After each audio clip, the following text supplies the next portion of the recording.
Ladies and gentlemen, brothers and sisters, get your cocktails ready because we are just about to start the countdown for the 74th running of the Old Humble Distilling Company's Whiskey Happy Hour.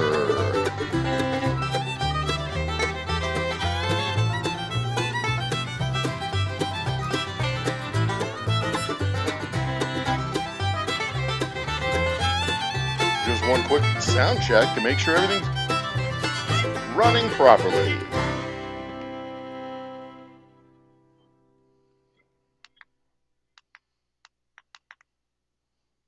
And that should just about get everything ready to go.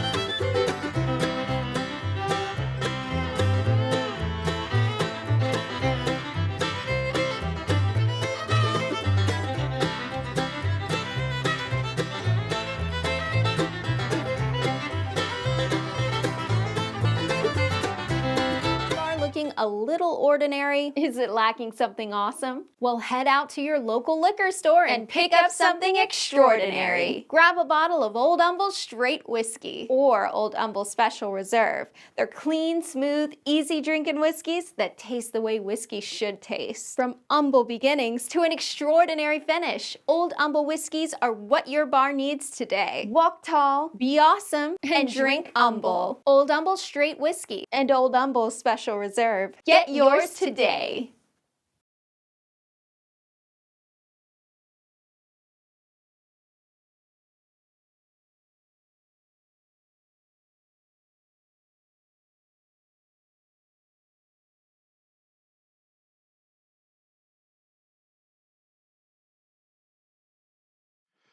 Would you believe I had my whiskey in the other room after live streaming some Fortnite the other night, and I could not find my damn whiskey. So now, cocktails ready. I am having tonight a what do we call this? This is our whiskey tonic. What the hell do we call this thing? We call this our highball. Yeah, I'm having our highball in a Moscow Mule glass. So it is our straight whiskey, a little ginger ale, and a splash of lemon. Whoop, there we go. A little splash of lemon. And I will give it a little stir with my spoon, if I can find it. Somewhere over here. You know what? I'll give it a stir with my knife. Boop. Because we're not fancy. We're not fancy here at the Old Humble Distilling Company. We do what needs to be done. And if what needs to be done is stir a drink with your knife, then guess what we're going to do? We're going to stir a drink with our knife. And I know, see, here's the thing though. I know my spoon is over here somewhere. So I'm going to spend the next hour low-key looking for it. So I'm going to go ahead and get that out of the way now. I know it's over here somewhere. And, you know, it's probably right over here underneath. Oh, what is this thing I have in my hand? We'll get to that in just 1 second. So, ladies and gentlemen, brothers and sisters, children of all ages, I can't find the spoon. It'll turn up. Don't mind me. As you may have seen, some of you may have seen, 10 of you may have seen, 15 of you maybe. I mean, that spoon will turn up. I'm not gonna worry about it. I'm not gonna, although maybe it's here on my desk. No, for real, I'm not gonna worry about it. I'm not gonna look for the spoon. I'm not gonna worry about the spoon. The spoon is not important. I'm not gonna look for the spoon. I'm not gonna worry about the spoon. It's not that important. No need to fixate on it during the show. I am the Old Humble Guy. I am your host, spirit guide, if you will, for the night. This is the Old Humble Distilling Company Whiskey Happy Hour. And yeah, I think I have my microphone overclocked by just a little bit. I'll knock it down one more spot. That way I'm not redlining. Or at least I'm not maxing out. I'm redlining, but I'm not maxing out. So I think I've got this microphone tuned in. See, I've got my little lapel mic because we care about production quality. That's very important. So welcome to the 74th running of the Old Humble Distilling Company's Whiskey Happy Hour. This is the second version of our Old Humble Quarantine Happy Hour. The quarantine's ended. That is a delightful drink. I could probably use a little bit more whiskey in it. Give it just a little bit more splash there. See, I didn't measure it. I just poured. And this is these are brand new mule cups. So anyway, enough. No, we're not going to go off on the tangent. We're just going to, we're going to plow through. We're going to go for it. So we're doing our September giveaway. Just announced that earlier today. The video is on our page. It will likely be up here in a card showing up soon in the replay if I do it right.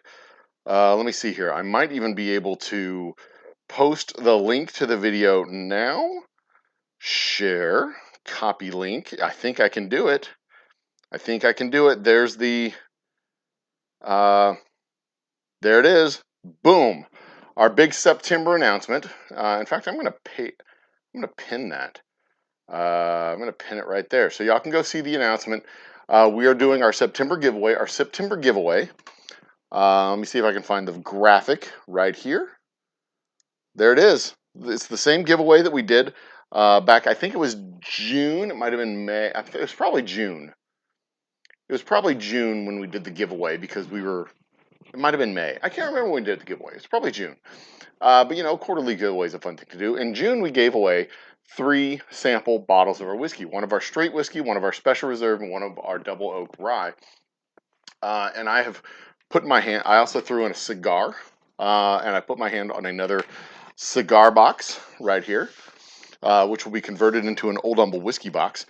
But you can see this cigar box is a little bit bigger than the cigar box that we had before. And this one has not 1, not 3, ow, fuck, that hurt, but 4, room for 4 sample bottles.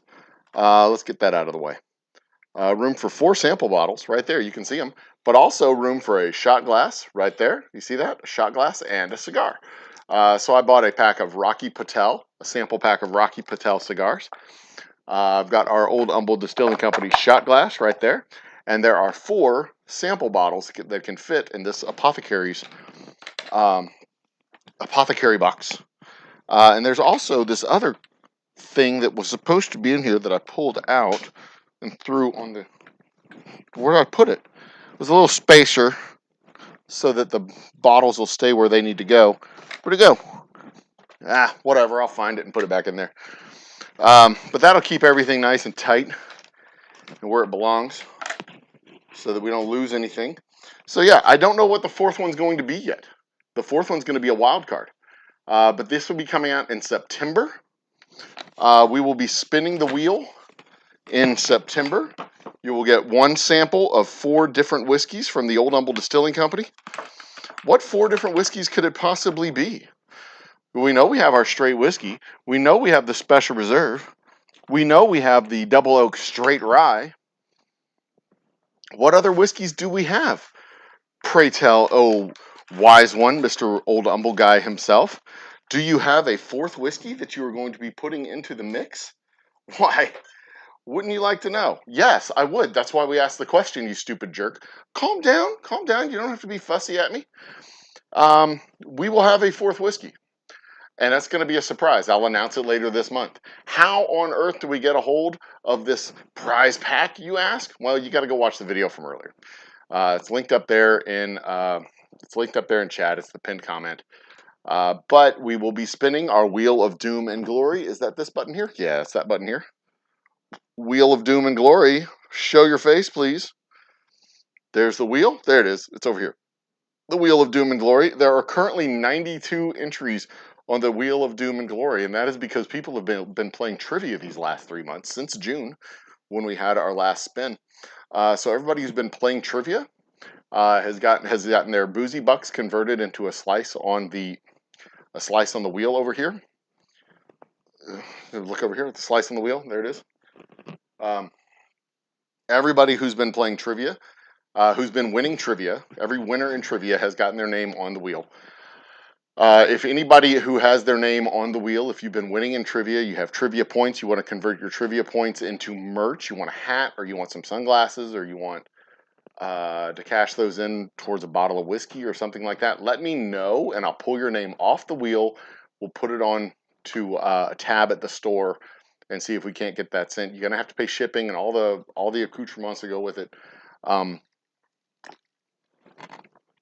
But that'll be okay. I just need to know before we do the spin in September, and I'll pull your name off of the wheel in September. And everybody who's over here in chat, every person's whose name is showing up over here in chat, you're going to get up on the wheel too.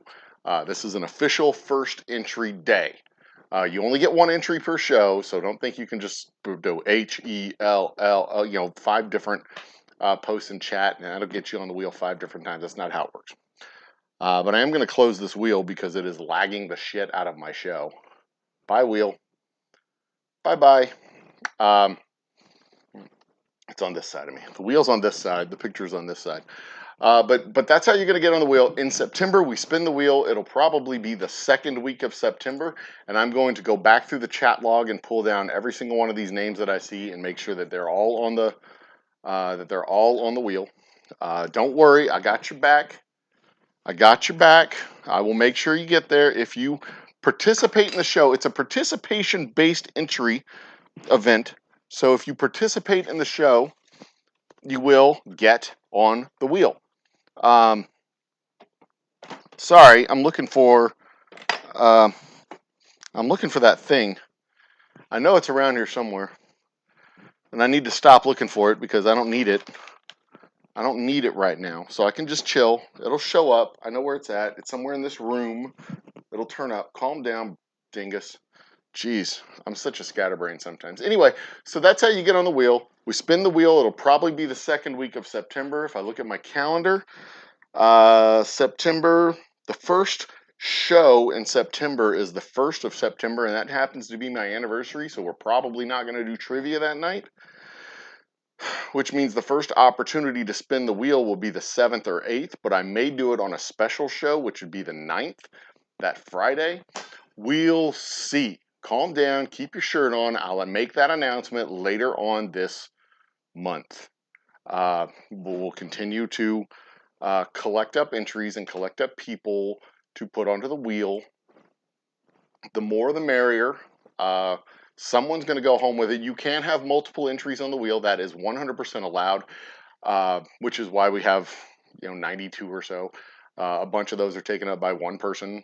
You can have 15, 20, 30 entries easy.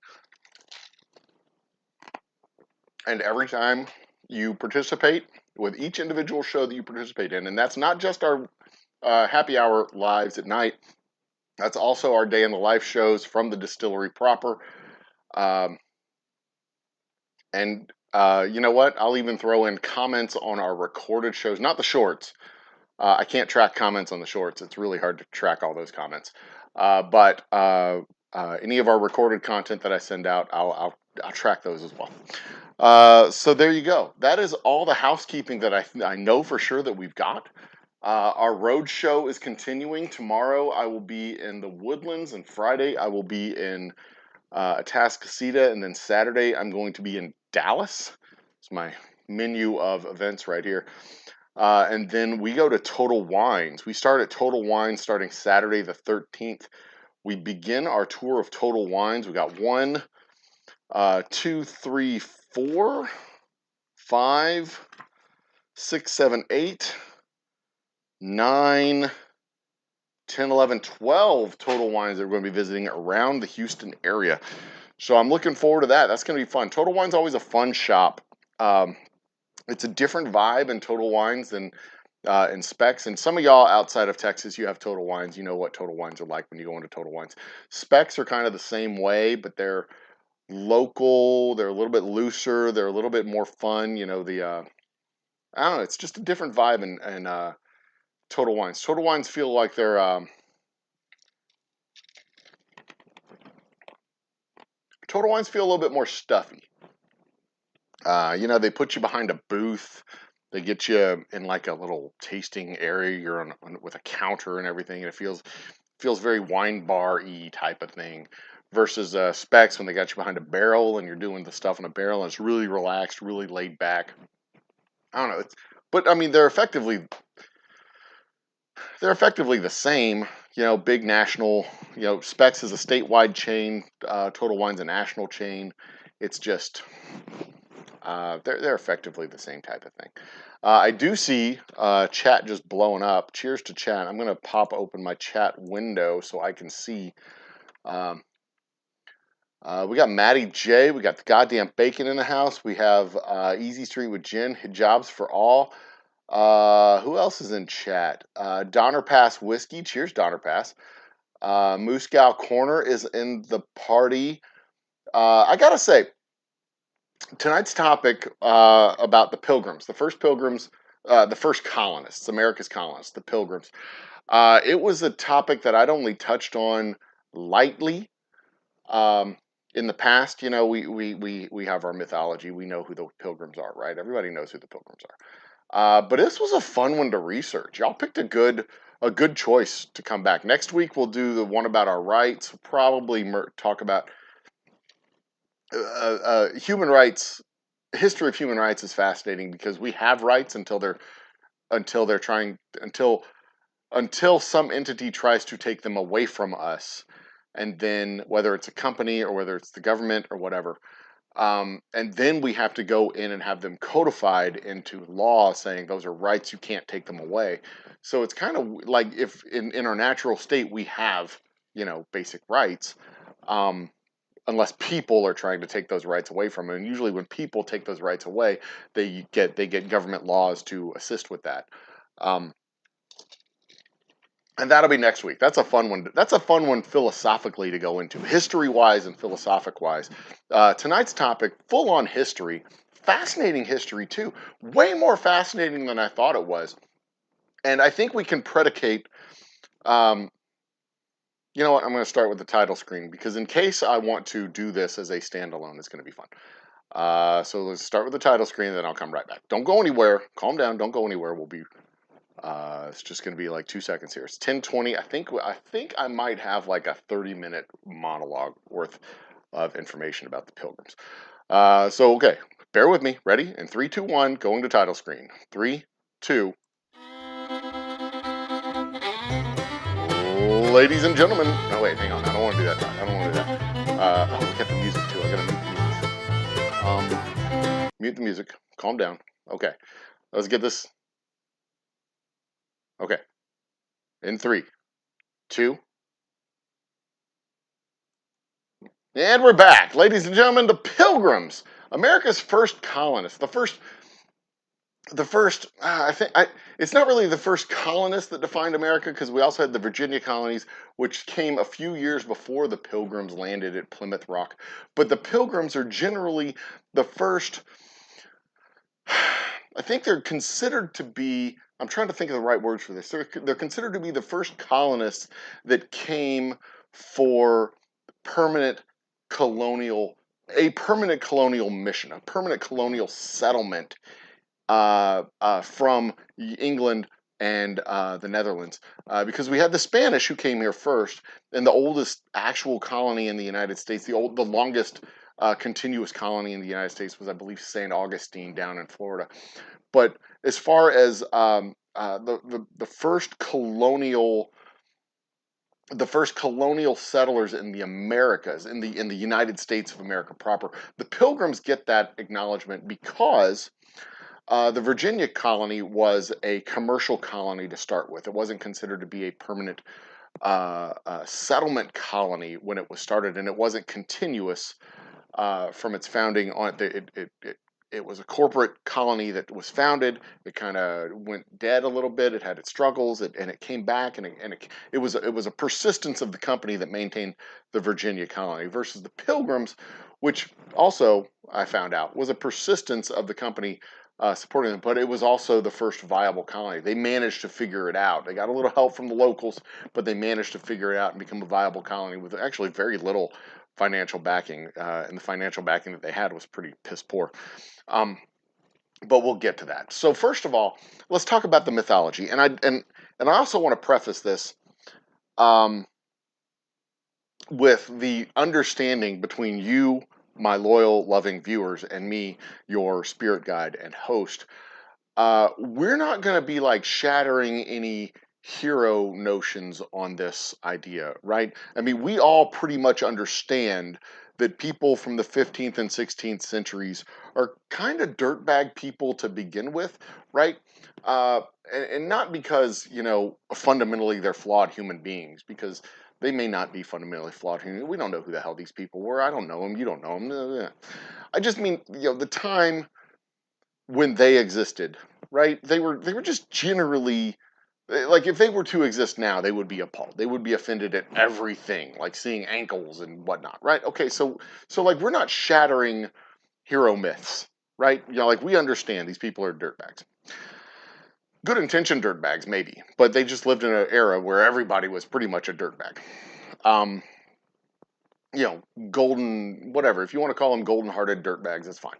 But let's not like let's not go into this with rose-colored glasses, like looking in the past and going, "Oh, they were just inherently good people." Okay, so like just so long we're all on the same page. I don't want to be shattering any myths here, because we know the myth. We know the understanding, the historical understanding that you and I were all taught in school. Um, the Pilgrims came over on the Mayflower after an arduous crossing of the Atlantic to create a better life for themselves and their children, to escape religious persecution, um, and create a better life for themselves. Right? That's pretty much the end all be all. They land, they have a tough time setting up the colony. The Indians help them out. Squanto and Sasquo, I think, was the other one. And they had a tough time getting through that first winter, but with the help of their Indian friends, they get through the first winter, and they have a plentiful, a good planting in the spring and a plentiful harvest in the summer, and they have a Thanksgiving bounty in the fall to celebrate their newfound friendship and the successful establishment of their colony, and da da da da da. We all know that. You and I both made the paper bag vests, the Indian vest with the paper bag. We took the cardboard paper and made the little pilgrim hat and the little black ring collar with the little white. We all did that in elementary school, right? I mean, I'm not the only one who did this. We know the mythology. That is what I'm saying. But did you ever ask what religious persecution they were fleeing from? I never asked that question myself. It wasn't a question that came up. I mean, these people were Christians, right? They were escaping the Church of England, Christianity. What were they escaping from? They were leaving Christian England to go to heathen America to practice their own religion, their own freedom of religion, and escape their persecution. How were they being persecuted? Good question. Glad you asked. Let's get into that. So this was a period, the late 1500s, early 1600s. This was a period of Reformation in the Church of England. And as the Church of England was going through its Reformation phase, most churches, when they reform, when they go through a Reformation, they are cleaning out junk and old habits and ossification of corruption and things like that. The Church of England was no different when they were going through this. It was kind of a mini Reformation age. The kings were changing, nobles were changing, the circumstances in the church and in the nobility and in the governing world of England was changing. So the church was not liberalizing at all. This wasn't the church sitting down and going, you know what, we should have gay priests now. That didn't happen for like 500 more years. So just calm down. 400 more years in the 1990s. So like in the 1590s, it was just in the Church of England situation, they were trying to snuff out unauthorized churches. Churches that were not the official sanctioned churches by the archbishops and the bishops and the Canterburys and all the dukes and duchesses and whatnot in the Church of England. I don't know what they're really archbishops and bishops, I guess. They were trying to snuff out these non-sanctioned, non-denominational uh, church. I mean, they were still Christian churches, mind you, but they weren't sanctioned clergy.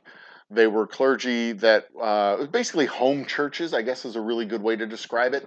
It was these guys. They had their Bible, they had their church, and they were doing basically neighborhood churches, home churches. It was they didn't agree with the full flight of teachings from the Church of England.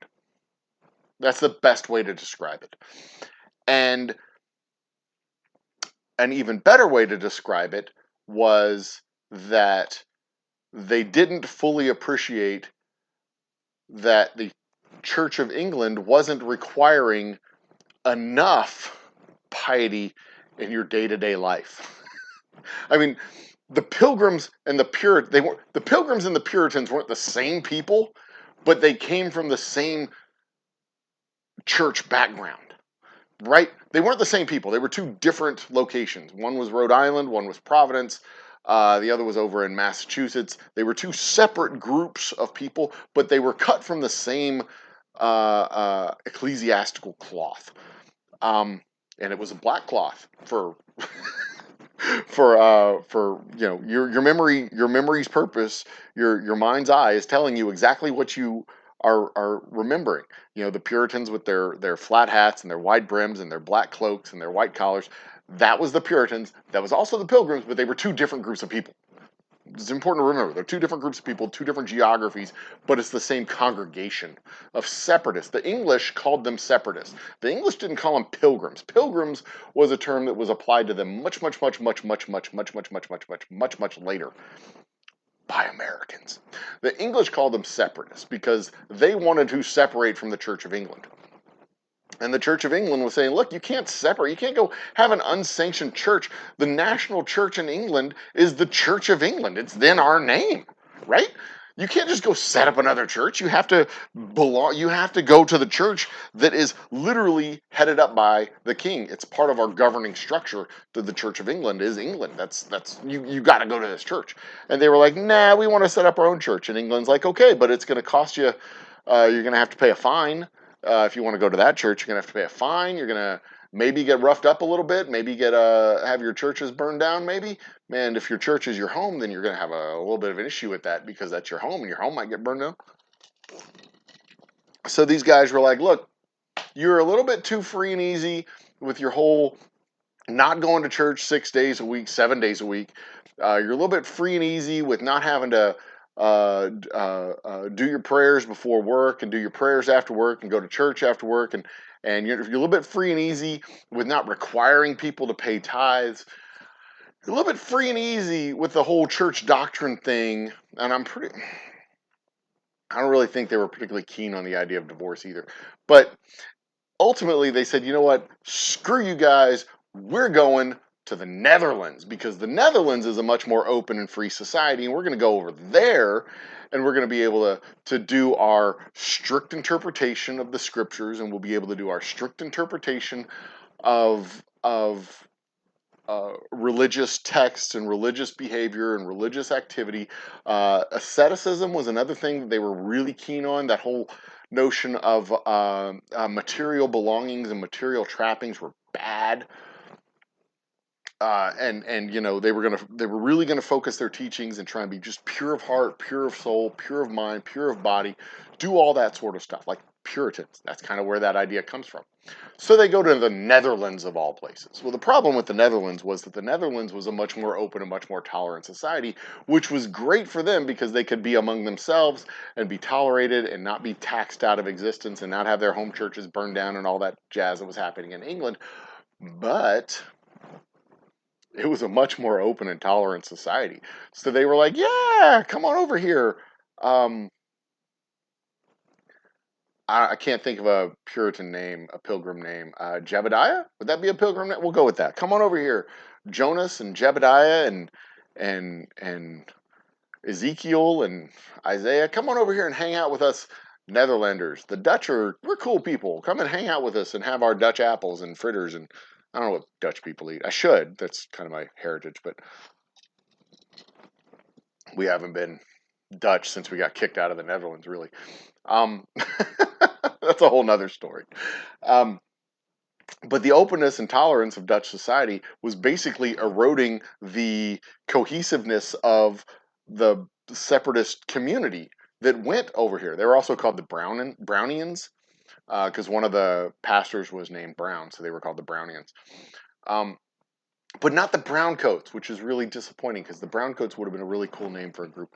Anyway, so they're in the Netherlands for a while, and their congregation is kind of it's not as tight as they wanted it to be because the material trappings of the Netherlands were really attractive. The tolerance of the society was really attractive. The employment opportunities were really, really, really good, unless they were being discriminated against because they were too Puritan. Um, so then what happens is they get the leaders of the congregation start talking back with some businessmen over in London.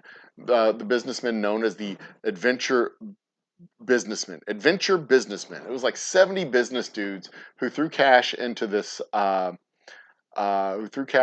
colonial operation, and they were like, if we could set up a colony, if we could find some people to go to the Americas and set up a colony, just like they did in Virginia, then we could make some money. They could build houses, they could fish, they could log, they could grow some cash crops and send us back some stuff.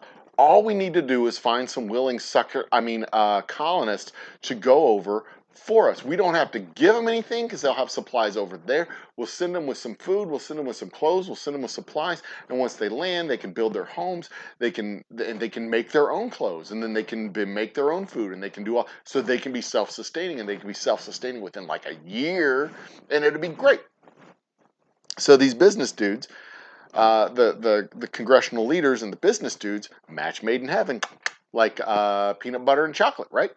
So they say we're looking for some suckers. I mean, some colonists, and the pastors are like, well, we know suckers.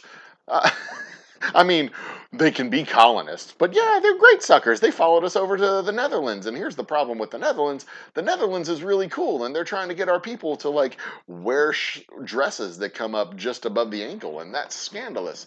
So, long story, slightly less long, or a short story, slightly longer. They end up piling into their boats and going over to the Americas. Dude goes over to the Americas, secures the land, secures the Mayflower Compact. No, the Plymouth Compact, which is the chunk of land that they ultimately settled on. Uh, Establishes, I mean, it was a full-on financial operation. This was not. This was not, as we were led to believe, a bunch of meek and mild pilgrims going to the Americas to practice religious freedom and set up a life of their own. No, no. This was London business dudes, because they were all dudes. London business dudes, 70 London business dudes setting up a corporation under which they moved these colonists, who were the Pilgrims, who were seeking a new space away from the material trappings of London and Amsterdam so that they could focus on their asceticism, their puritanical way of life, and uh, uh, make themselves through labor closer to their God.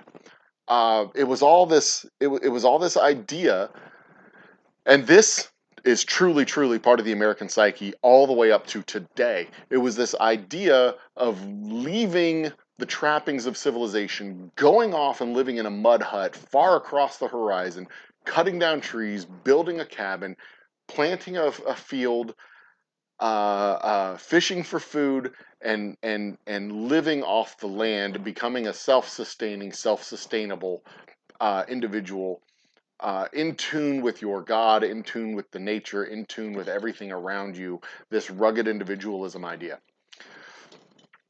And that's the myth, and that is a myth that has persisted today in American psyche. There's a whole like TV series called Alone, where they literally drop people on the banks of a lake, and they're like, "Good luck," and the dude has to like build his cabin and hunt for food and berries and fish and all that stuff, and avoid bears. This was what the Pilgrims truly did, but they did it with significant financial backing. It's not like they just got on a boat and they're like, "God be with us," and took off. No, not even close. So after the first year, these financial backers, they load up the Mayflower and they send it back to London with all the stuff that they produced in the first year. The financial backers were pissed off because that wasn't nearly enough stuff that they produced in the first year to make up for the amount of financial backing that they gave them, because they thought, like I just said, we just drop them in America and they'll plant a bunch of crops, and the next year they'll have a bunch of food and a bunch of extra crops, and they'll have a bunch of fish, and they'll have a bunch of logs, and everything will be great. That is not how it worked out at all. What ended up happening was the head of the company over in London wrote a letter back, said that if y'all spent half as much time working as you spent if you spend half as much time working as you spend in church, then our financial backing would have been repaid greatly. And then they sent a bunch of other colonists to go over to, hired colonists from London to go over to help out the colony, because it really was a challenging first year for obvious reasons, right? So they send these people over to help, and they drop them off in midsummer because it's like, past the harvest. They send the ship back. The ship turns around. So it's like a 3-month trip across the Atlantic and back. I think it's like 3 months, 2 months, 3 months, something like that. So these people get dropped off after the harvest, or after the planting, after the harvest, before the winter, and there's another thing that I didn't know about the Pilgrims. They're full on socialists. They're all participating in the labor. They're all receiving benefits from the labor and an equal share. So they all get an equal share of food. They all get an equal share of revenue. They all get an equal share of the profits of the colony that the colonists get. And when these people show up after all the hard work was done, these new people, it's like 50 new people. It's not a huge number. 50 to 100 new people were the second load. They're participating, more mouths to feed, equal shares, all that stuff. And these first colonists were like, "We've spent a year here, dude. This sucks." All right. Needless to say, the extra hands and the extra hands helped get things working. The extra mouths made things a little bit challenging, but they got through the second year with the help from their friends and all the other stuff. We like that, like all that part's true.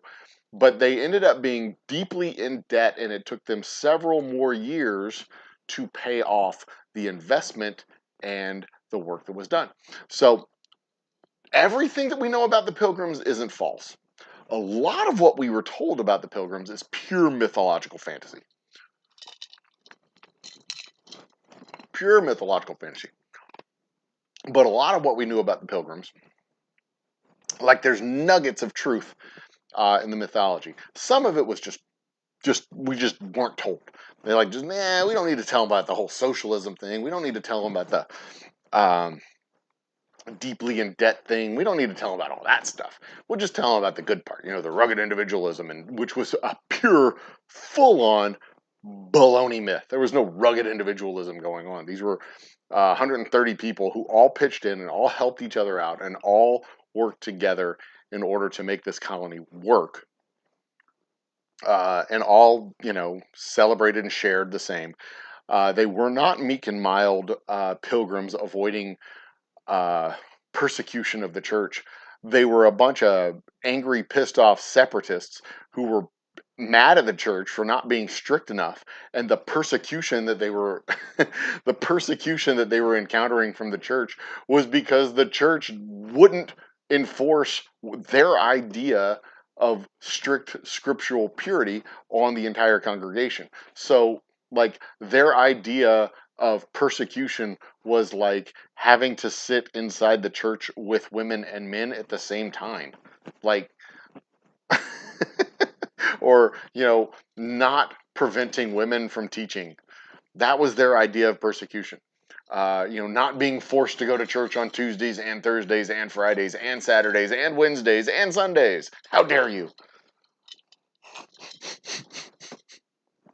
Their idea of persecution was the church saying, "No, no, no, that's okay. Relax."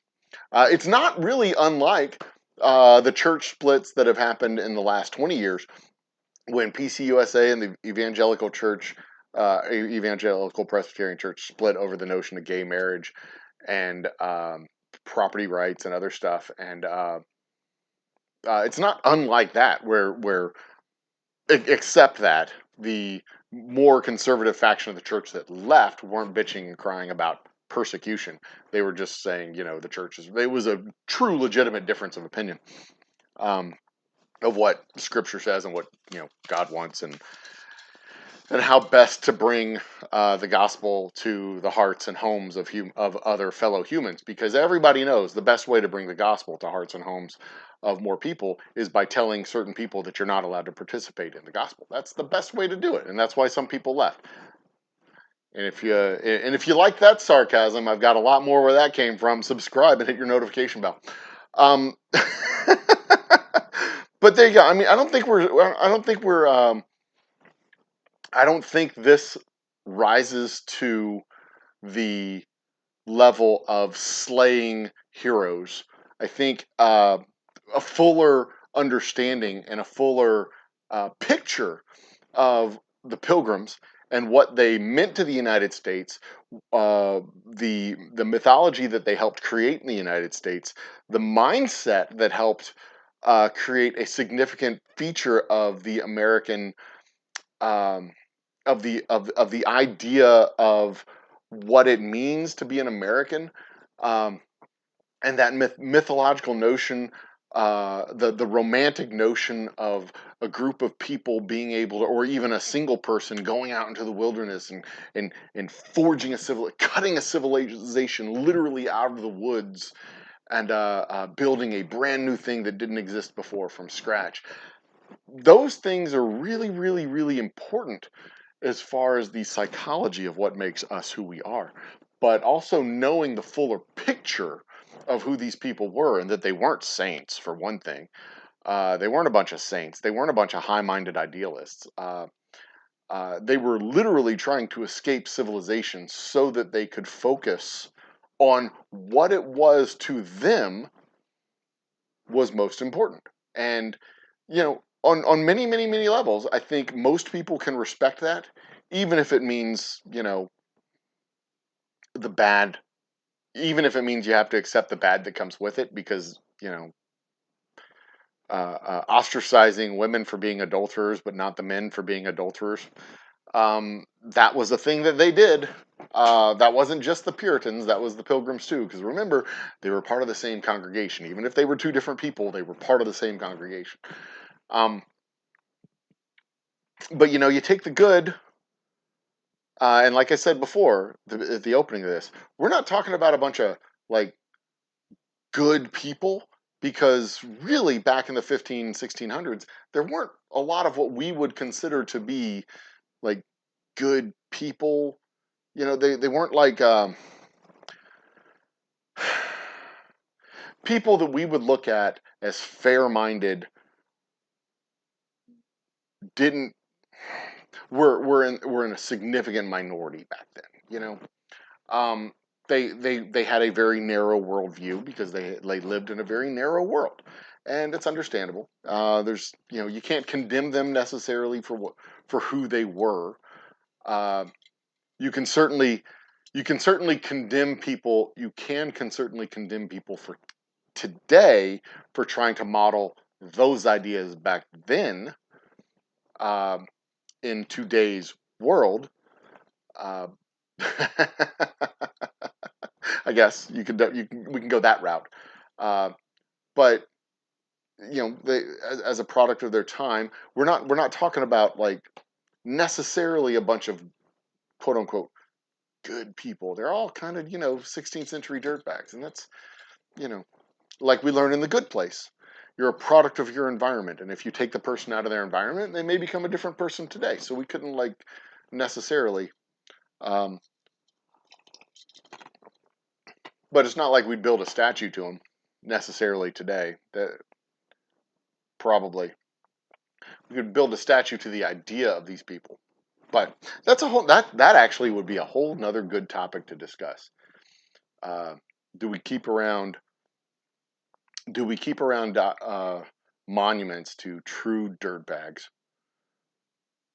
And I'm a good fan of saying, I'm a big fan of saying, no, we don't do that. But that's a whole nother topic for a whole nother day. Today we're talking about the Pilgrims, and like I said, I don't think this rises to the level of slaying heroes, um, because knowing the fuller picture of who they are, knowing a fuller picture of what they did, knowing a fuller picture of how it all came about, is, I, you know, in my eyes, in my mind, they're more human. And if they're more human, you can appreciate more what it was they did, why they did what they did, and the struggles that they went through to accomplish what they accomplished. These people were normal, everyday, run-of-the-mill, 16th century, dirtbags, who were just trying, some of them were just trying to have a better life. Some of them were trying to help others have what they thought would be a better life. Some of them were pure villains and were just out for the money. Um, some of them were just taking advantage of some poor people, and that is no different than what we have today. And knowing the fuller picture, knowing that these people in today's world would probably make the same decisions and do the same things, I think it makes them more human, and I think it makes them even better examples for us than this high and mighty notion that they were meek and mild pilgrims going to forge a new life in the new world. That's not what they were doing. They weren't going to forge a new life in the new world.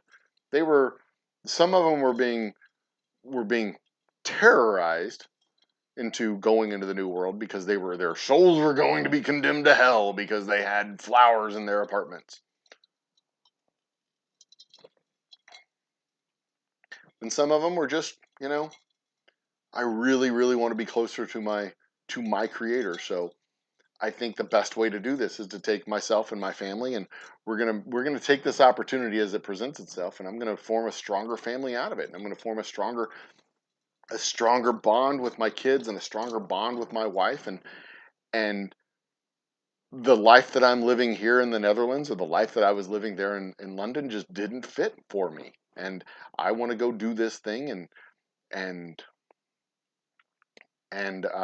that's what they did, and I can respect the hell out of that too. I I can even I can even bring myself to find a modicum of respect for the businessmen in London who are like, look, we want to make some money off this new opportunity in the new world.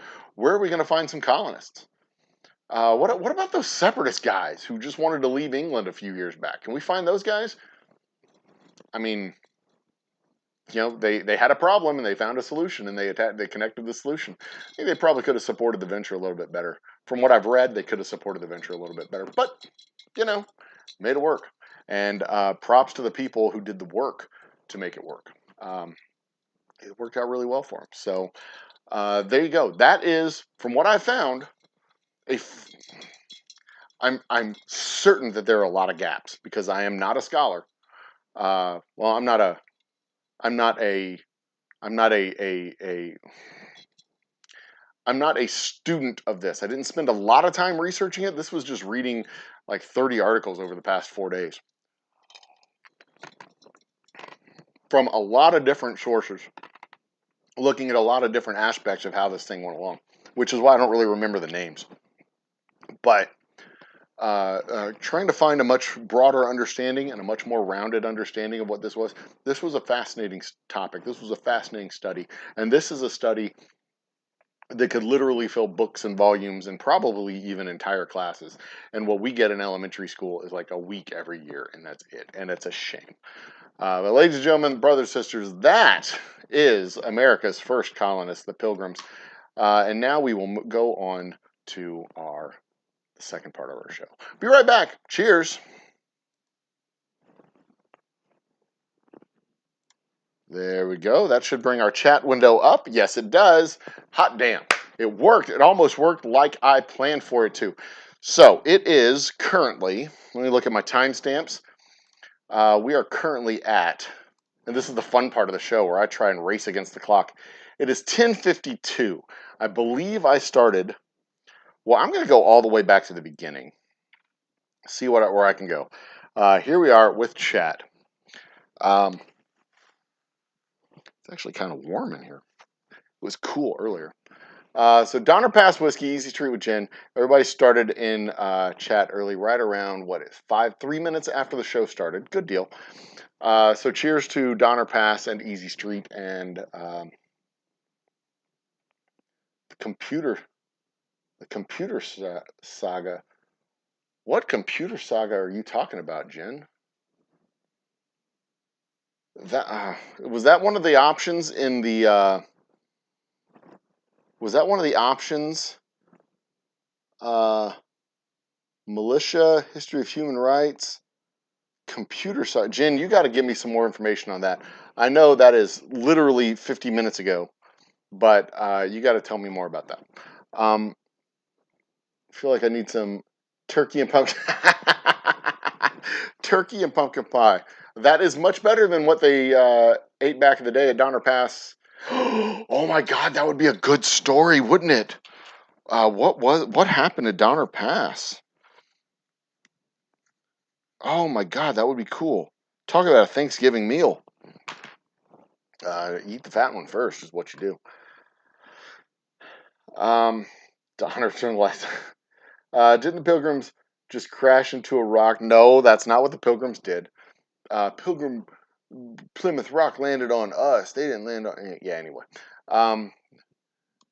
Ran out of beer, made landfall. That's actually not untrue. My understanding is that they were looking for a place to land. They came to the wrong spot first, and then as their provisions, i.e., beer, started running low, they landed shortly after that. I don't know if Lisa. Oh, those computer sagas. Okay, so what was going on with my computer was somewhere in the past year or so, and I think it came from when I was doing those cookie clicker games. There was a background malware that got dropped into my computer, and it appeared to have 3 instances of this background malware that was being that was running in the background, because every time I started my computer, there were 3 instances of PowerShell that would open up and run. And periodically, when I was doing work, PowerShell would come on and go back off, and it would come back on and go back off. And that was just eating up background resources. So when I would run like Zoom and the spinner and the countdown and OBS and YouTube in the background and chat and all the stuff that was running at the same time to do these shows, and a camera here and a camera there, here a cam, there a cam, everywhere cam.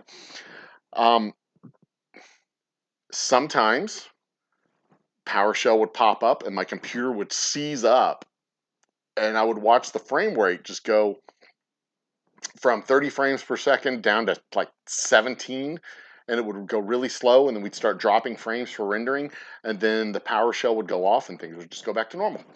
And this was especially prevalent when I was running Chrome or Firefox or any of the browsers, so I couldn't use StreamYard, and I couldn't use StreamYard.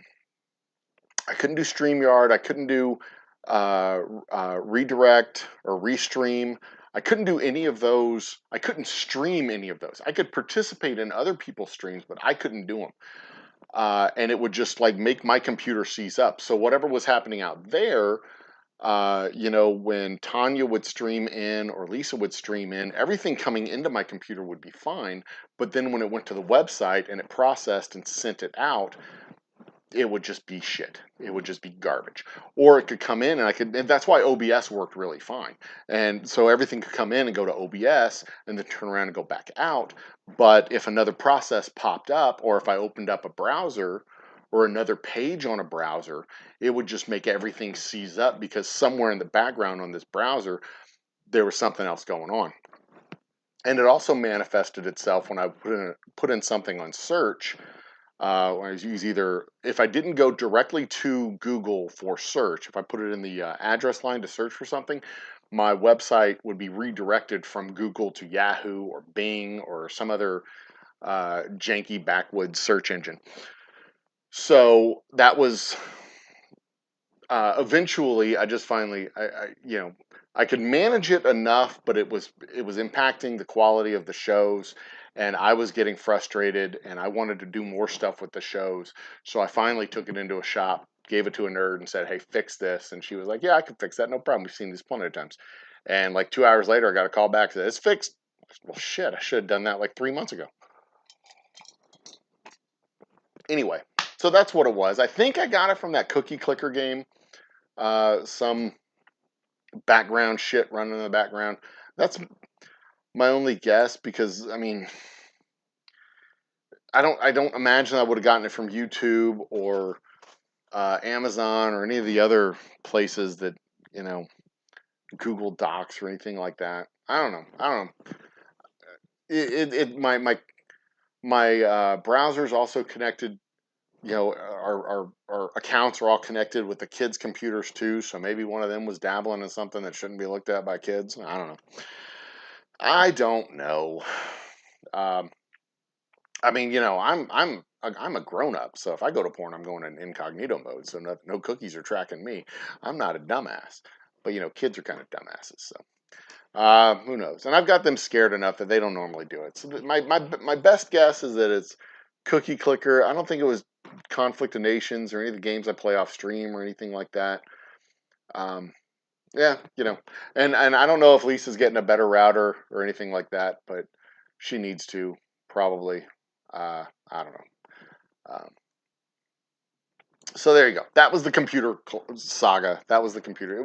It's not as dramatic as it sounded, but I did finally get it fixed. And last week I was just I was just stressed, and I had more than enough shit going on, and I've been doing these shows enough, and I've been running with the tastings and all that, and I just decided last week I needed to take a couple of days, a couple of extra days, not stress myself out all night, not do some stuff. So I didn't have anything scheduled. I did do a Fortnite live stream, and I.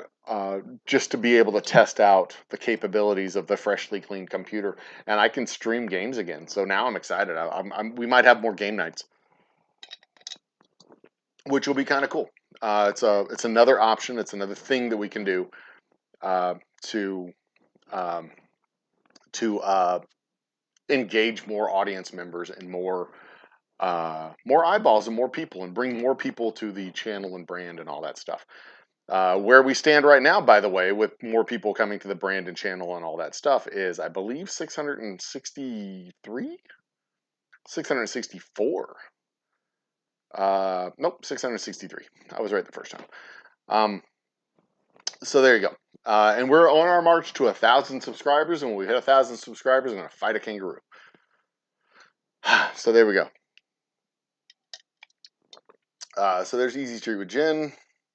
Hijabs for all. Goddamn bacon's in the house. Easy Street. The spacer ran away with the spoon. Oh, well, thank you for tweeting out the giveaway, Jen. I appreciate that. I also saw Mrs. Hopkins tweeted it out.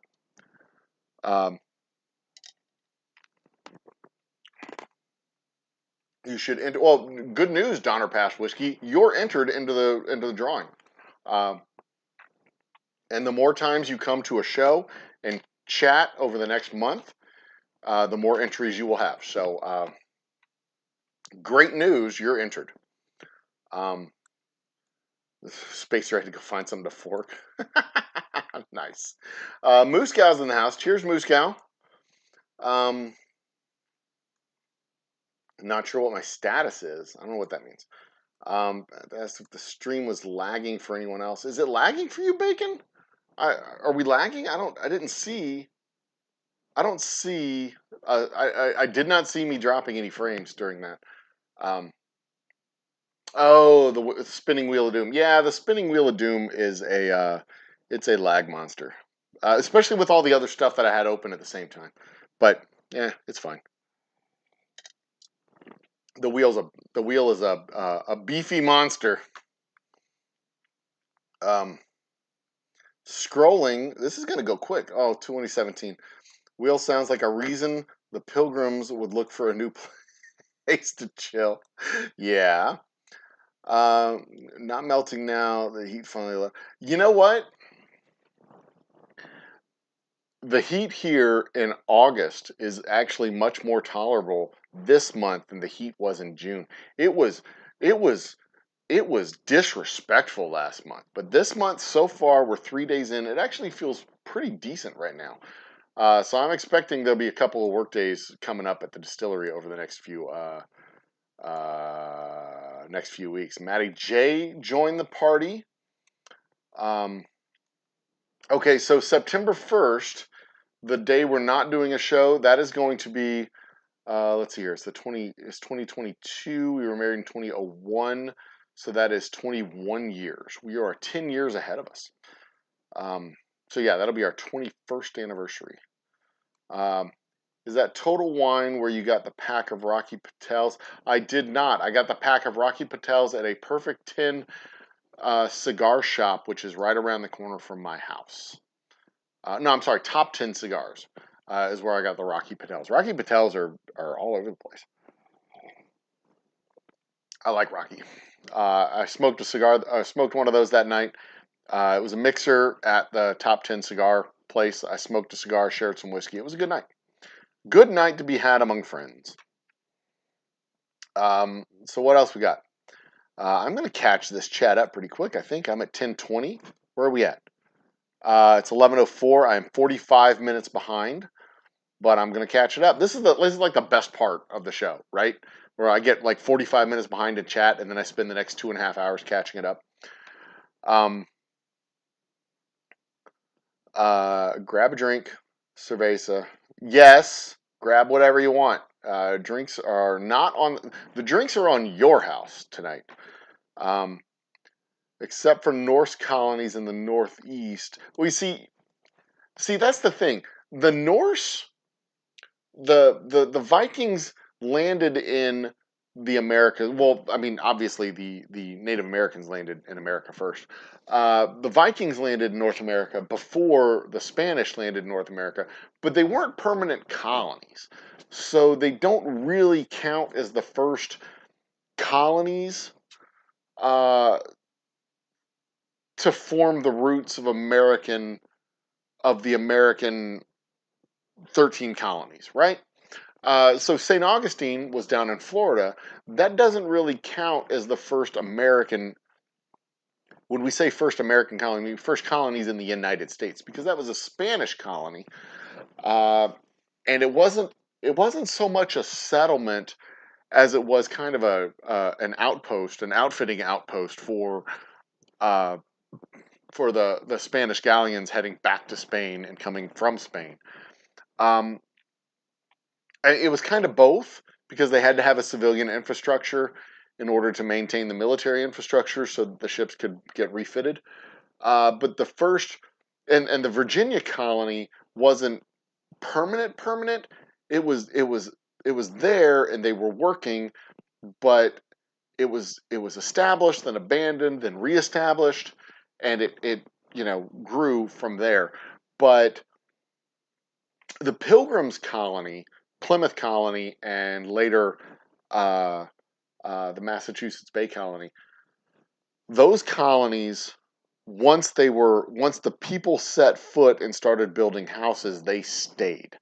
They were they struggled for the first few years, but they stayed, and you could trace the permanency of that from the first person down forward. Versus the Virginia colony, where the first people in were gone, then they came back, and they were gone, then they came back. Um, and of course, the Norse were not in United States. It wasn't a United States colony proper, nor was the St. Augustine colony down there in Florida. It wasn't United States proper. Florida came in after the fact. So yeah, I mean, people obviously got here before the Pilgrims, and obviously got here before the English. I mean, the Native Americans helped the Pilgrims. They got here long before the Pilgrims got there. But the Pilgrims colony was that's why I say it was like the first American colony, the first permanent American settlement, uh, because it was a settlement that was intended for people to live here and not go back to England or the Netherlands. They were coming for a permanent stay. Um, it was still corporate financed. It was still a money making scheme. It was still a colony that was established so that some businessmen could make some money back home. It was still established for all the same reasons that it was established before. It was this land venture, a land venture and a commercial venture and all that other shit. But it was established with an idea of permanency, that these people were not coming back. They were going to Mars, and they were going to stay at Mars. So yeah, um, which is why I didn't mention the Norse. Uh, so there you go. Hoping this presentation will finally clear up where the Quaker Oats came from. That was a whole different people group. Those were they Dutch or German? They were Dutch. I don't remember where the Quakers come from, but that was Pennsylvania. That was a whole other set of people. um, they were. I mean, that's not wrong. They were religious extremists who got kicked out because they were absolutely assholes. They were a-holes, and they were trying to get the church to bend to their will, and the church told them no, and they said, well, then we're leaving. And the church was more than happy for them to leave. They were more than happy for them to leave. And when they left, the clergy in the church they were like, no, don't stay, please don't go. Oh no. And when they turn around, they're like, well, maybe we can. They're like, no, no, no, no, no, no, no. Our differences are too deep and irreconcilable. You really should go to the Netherlands and find a more tolerant society where you can be assholes in. They're not going to try and change you. And the irony is, they didn't try to change them. The Pilgrims were like, or the Separatists were like, it's really nice here. This is kind of cool. They accept us for who we are. I think I might like to be here. And then that's when the congregational leaders were like, oh no, no, no, no, no, no, we can't stay here. This place is decadent. I'm almost certain. Now, this isn't written. This isn't This isn't proved. This isn't identifiable in any way. I'm willing to bet money, though, there was more than one of these congregational leaders that got in bed with some hoes. They got tempted by some red lace wearing sexy Dutch chicks, and they were like, "We need to leave because I'm gonna fuck these people a lot if we don't go." And then they're temptresses, and they were like, "They're temptresses. We gotta go." Um, like while they're in full um uh f- uh full in what is it, in flagrante, in delicto flagrante. Yeah, and they were like, yeah, we got to go, we got to get out of here before I do something else terrible, because she's probably pregnant now, almost certainly. um but of course that's not written. They can't prove that. Probably can though. um Not too much said about Quaker Oats guy in Providence. Well, the Quaker Oats guy wasn't from Providence Plantation. The Quaker Oats guy is from like uh, eastern or western Pennsylvania, or wherever the Quakers are. That's a whole different group of people. Um, Rip into my stash. um, you're right, Jen. It did start with King James and King Charles. Under King Charles is when they actually left for the Netherlands. My glasses don't stop me from seeing chat. I can see chat just fine. I had to put chat off to the side so that I could do the monologue and not be interrupted. Um, Bottle kill. Ooh, tell me more. Ben Romack CS 2007. Mwah. Sounds delicious. The Cancer Mouse is in the house. Cheers, Cancer Mouse. There's nothing Christian about torturing the heathen to confess their sins. No, there's nothing Christian about torturing heathens. Although Christianity has a long, strong tradition of torturing heathens to get them to confess their sins. So there's something a little Christian about it. Just not, biblical.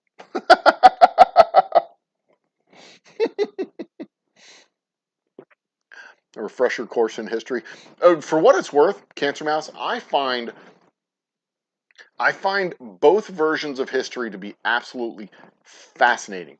I find the mythologized version of history to be fascinating because those are stories that we tell. Those are stories we tell ourselves that have meaning and purpose of creating a national identity.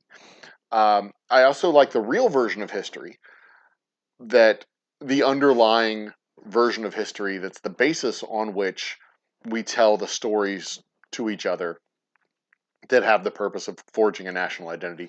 The underlying stories and reality of history is very important to know so that we can actually live up to the ideals and stories that we tell each other that forge our national identity. We need to know the humanity behind the people that the stories and mythologies are based on. Because if we know the humanity of those people, then we can understand where and how they fail and try to avoid those same failures. There's no value in inventing an Abraham Lincoln who was a true believer in equal rights and a true believer in the equality of man and a true believer in the high virtues and nobilities of mankind. But there is value in telling the story of the guy who fought for his countrymen to be freed from bondage, even if he didn't believe his countrymen who he was fighting to free were of equal standing to the rest of his countrymen. You know what I mean? Because knowing that he did not consider blacks to be equal, but still fought for them to not be held in bondage anyway, tells us a lot about the strength of his character and what he thinks the true condition of man should be anyway. So, the mythology of people, just like the Pilgrims, the mythology of the Pilgrims, I think, is good to know, but also the humanity of the Pilgrims. That these were just normal people who, normal people were products of their time, who were just standard, run of the mill 16th century dirtbags, 16th century religious extremists who may or may, in some cases, were literally just looking for a better life because the life they were living didn't work. But in some cases, were actually being terrorized by their leaders, and they didn't know any better. Because like I said before, I could completely and totally see myself looking around and going, "Well, this shit's just not working." And then quitting my job and starting a company and working my ass off for 7 or 8 years to try and forge a better life for my family. I could totally see myself doing that.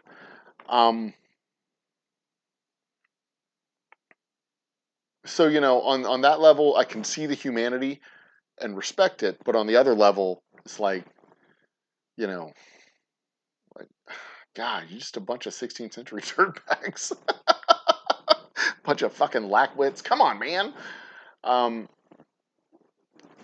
I mean, it's not like they had access to the internet and cable and a whole bunch of books. They probably had 2 books in their entire house.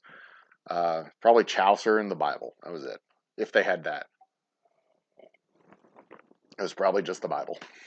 But that's how things went in 1595. What do we got? What else we got? The Netherlands. Well, From what I've read about the Netherlands, their brief time in the Netherlands wasn't so much ruthless. The Netherlands was just, it was it was it was a struggle for them to live in the Netherlands because what's it say? What you saying? What are you trying to tell me? The disciplined, hardworking people shake their heads in disgust at the idiot stoner tourist who came to Amsterdam. Well, actually, I think it was kind of the other. It was the other way that these puritanical pilgrims had gone to the Netherlands, and where the Netherlands had this way of life that was. I mean, they were hardworking, diligent, you know, Dutch. They were Netherland people. They did what Netherland people do. They worked hard. They had a very good, strong work ethic. But they enjoyed the fullness of their life. Let's put it that way. They enjoyed the fullness of their life. And the separatists went to the Netherlands and they tried to do their asceticism thing, but doing their asceticism thing kind of just ran afoul of the Dutch way of life. They enjoyed. This is the peak of Dutch mercantile activity. This is, I mean, the Netherlands were rich. They were trading all over the world. They were the only ones who had access to the spice trade over water. The Dutch East India Company hadn't come to its full potential yet, but they were growing, and the Dutch were extremely wealthy, and it was an extremely wealthy place for people to be. And the Pilgrims go over there with their ascetic lifestyle. I mean, this is like going to Vegas, or maybe not Vegas, but this is like Country Mouse going to L.A. or Houston or Chicago or whatever, and you go in there and it's bright lights, big city, and you're just like, oh wow, yeah. It didn't work out so much for them. I mean, at least that was my understanding of reading through it. It wasn't so much that that the Pilgrims were lazy, and it was that the Separatists, went over to the Netherlands, and it was just like, wow, would they have clothes that are different colors? We could get blue shirts. No way. Um,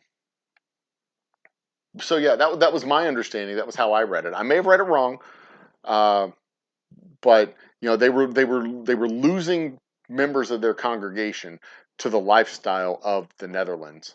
Not unlike the Quakers that we have here, that they go for their year abroad with the Dutch, so they say, or the English rather. They go for their year abroad with the English to live the modern life, and they can choose to go back home or not. That's kind of how they were losing. At least that's my understanding of how they were losing people. They were going from their aesthetic, simple life to the Netherlands, and that's why they went to the Americas, to escape the trappings of modern life. Um, so there you go.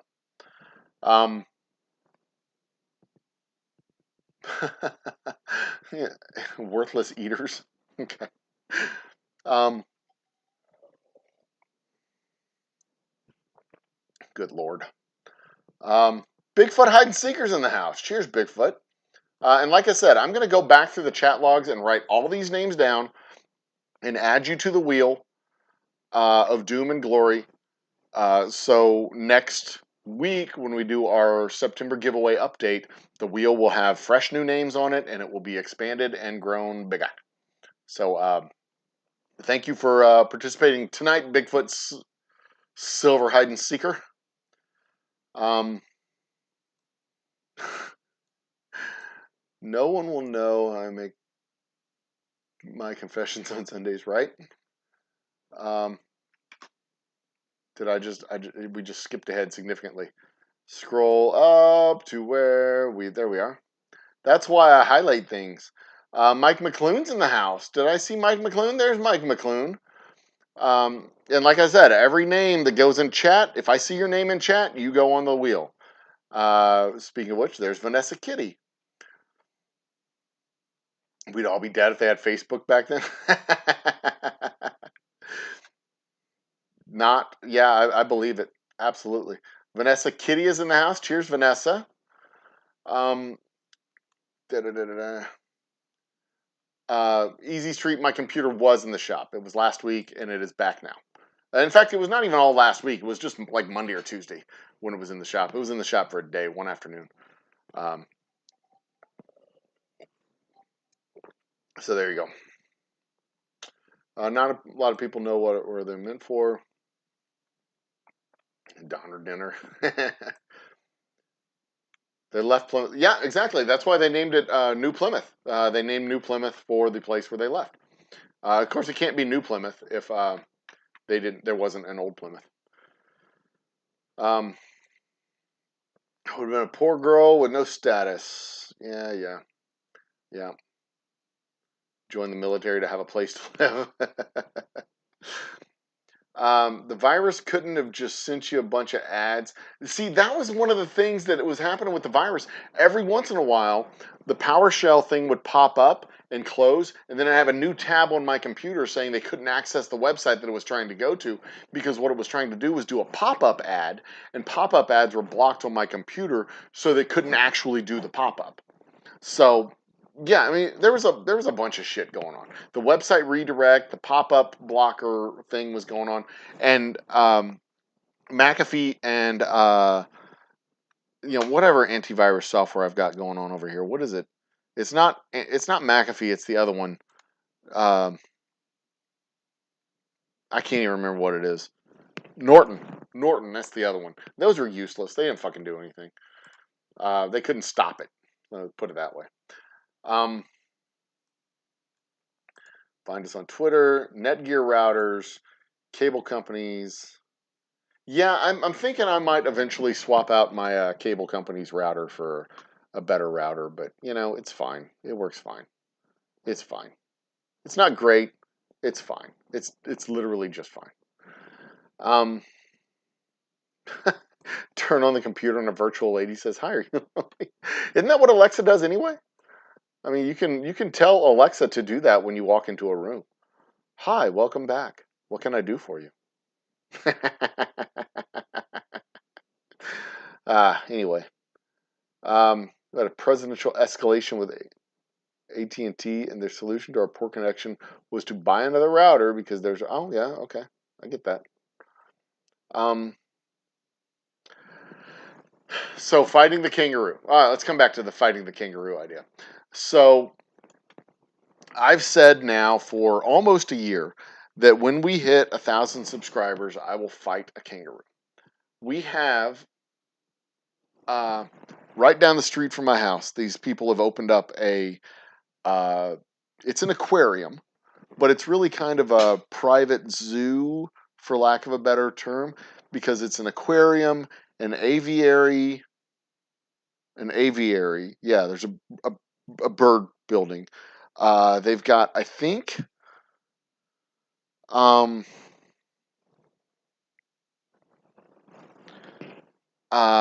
think they had giraffes. They've got a primate pen. It's not really a pen, a primate region. And then they've got this petting zoo area where they've got capybaras and ostriches and just all kinds of fucking animals. I don't know. But they've got a pen with kangaroos. They've got like 6 kangaroos over there. And, when at first I was joking, like, yeah, I'm going to fight a kangaroo. Like, they don't have any fucking kangaroos in Houston. Yeah, I'm going to fight a kangaroo. But then they opened up this aquarium, and I'm like, dude, I could do this. So when we hit 1,000 subscribers, I'm going to go to the aquarium in my boxing trunks with a robe, boxing gloves. I'm going to go up to the front desk, and I'm going to ask them where the kangaroo pen is, and we're going to go fight a kangaroo. We're going to do it. I'm going to call them up. I'm going to tell them to set it up. I'll be there at 3:00, and at 3:00 I'm going to go there and I'm going to record it, and we're going to fight a fucking kangaroo. I'm going to do it. My wife is going to hate me because she's a member. Me and her and the kids, we're all members. So, I mean, we may get our membership revoked. They may let me fight the kangaroo. We'll see.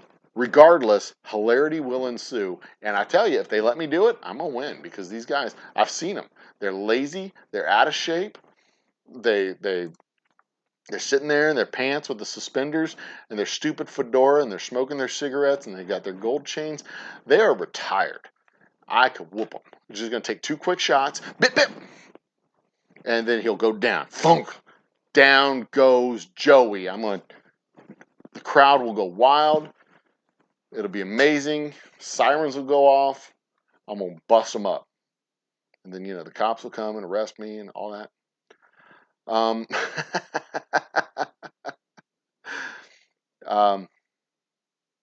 But yeah, I mean, it started off with a joke, but the reality is I could pull this thing off. I can absolutely pull this thing off. It's not impossible. Not completely out of the question. It's not advisable. It's not advisable by any stretch of the imagination, but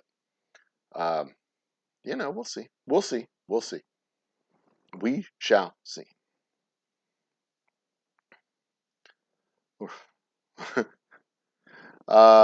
What? I could just bought a Toyota. Okay. All right. Anyway, on with the chat. Where are we at on chat? It's 11:04 on chat. 11:29. I am only 26 minutes behind on chat. So, term used for weather was when a brother walked up to a security guard and stopped. Cold is disrespectful. Oh, goodness. As cold as disrespect. It was disrespectful. You go out there and it would just like suck the air out of your lungs. It was bad. It was just cruel. I mean, I'd go to the distillery and I'd go in there and it was just the air was stale and stagnant and hot.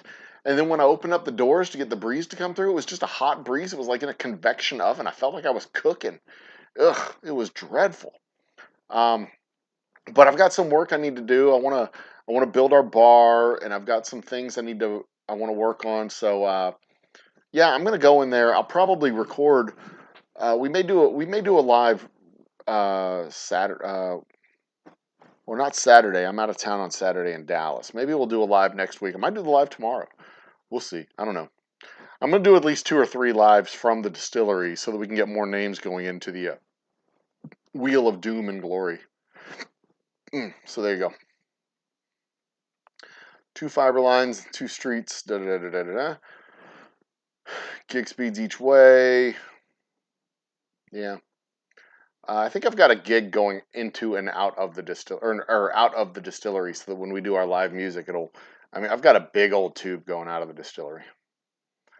Here, not so big, but here I'm also connected by a blue wire. At the distillery, I have a big tube going out and a big wire. So I've probably got a whole lot more internet going out than I need to have at the distillery, but it's fine. Especially considering what I was streaming going out of the distillery with the music and everything going out. Heavy duty, absolutely very heavy duty.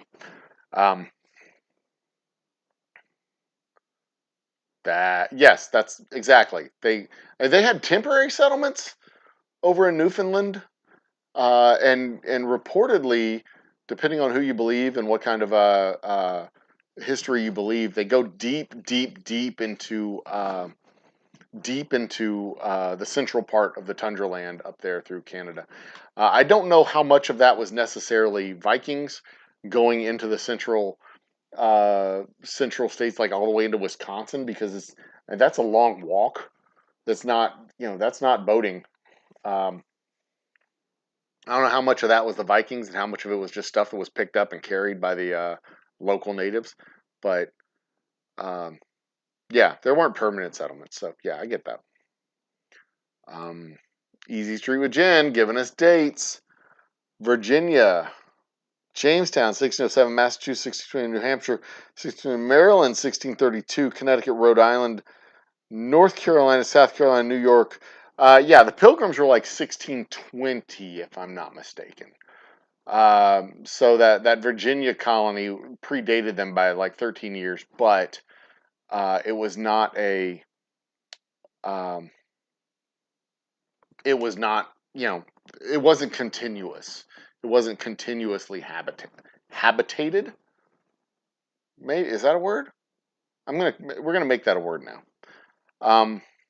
The Vikings kicked him out in a battle. I wouldn't be surprised if that's what happened. I don't. One way or another, the Vikings were like, it's not that important. There's not a whole lot here. There's already people here. There's not a whole lot for us to do. We're leaving. It's not like the English when they landed in England and they found a whole bunch of gold and a bunch of prissy little clerics with their pens and books, and they were able to just go in and be like, "Where's your gold?" And they were like, "Well, over there." And then they killed everybody and raped all the women and left.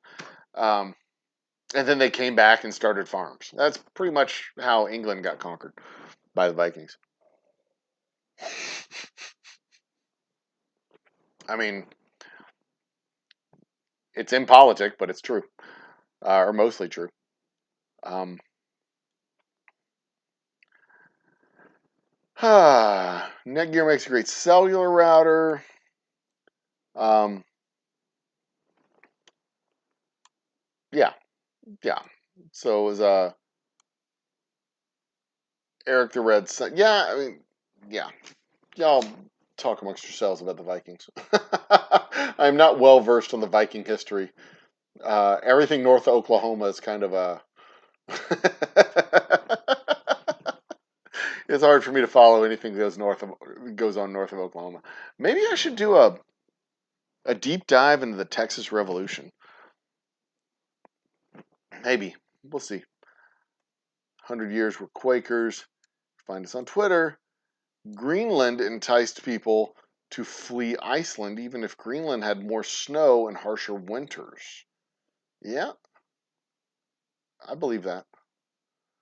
Um, Leif Erikson was the first Norseman credited with the discovery in North America. Yeah. Go close up shop. Bye, Mike. Thank you for joining us. And your name has been added to the wheel, I promise. More along the lines of anti-heroes rather than just heroes. See, I don't know if they're anti-heroes necessarily. I think it's important to know that history is not always written by great men or women doing great things. History is written more often than not by normal people doing normal things at an extraordinary time. Um, James Watt wasn't an extraordinary man. He just piece by piece developed a more efficient steam engine. He wasn't even the only person who was working on the steam engine. He's credited with the discovery, but he was just improving a design that came before and making a steam engine more efficient to the point where it was finally able to be commercialized.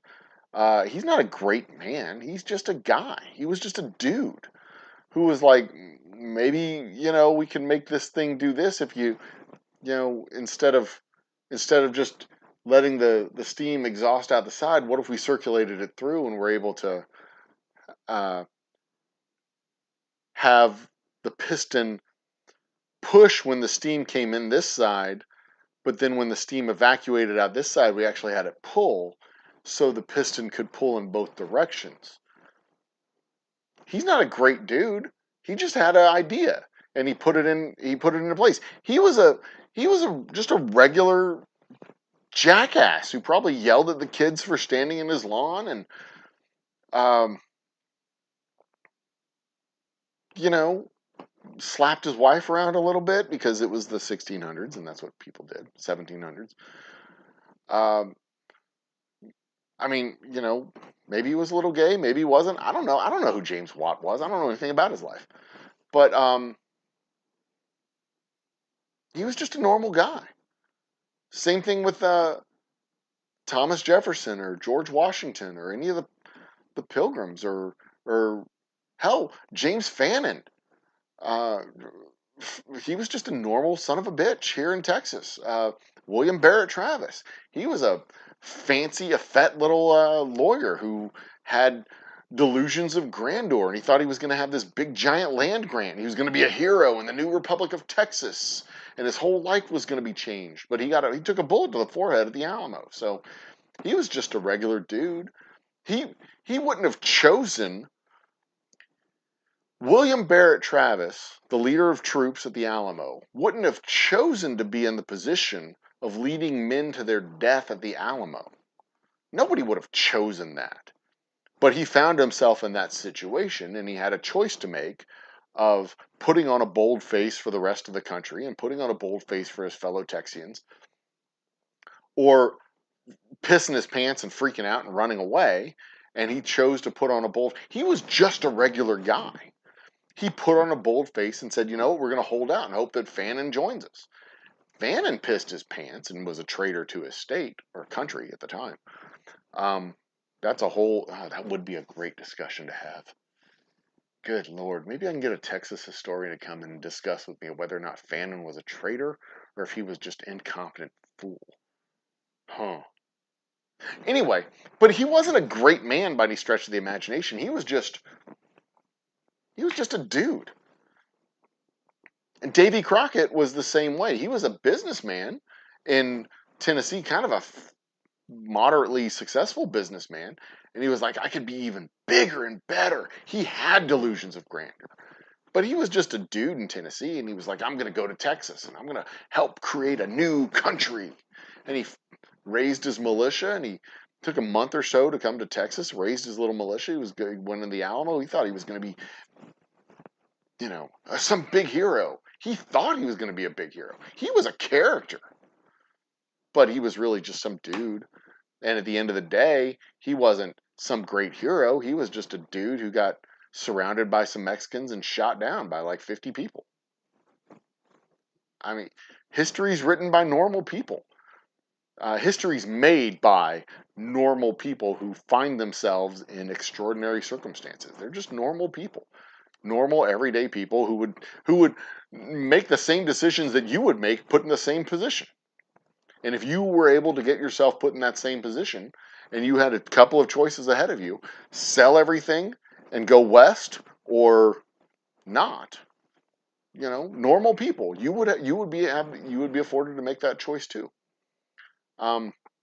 These aren't these aren't we turn them into legends, but they're not legendary. They're just, they wake up every day, and just like you, just like me, just like everyday normal person, they wake up and clap their hands and have their kept boy come in and put their pants on them, dab a little powder upon their genitals, pull their pants up, fasten the hasp for them, and put their silk gloves on so that they don't have to touch the dirtiness around them.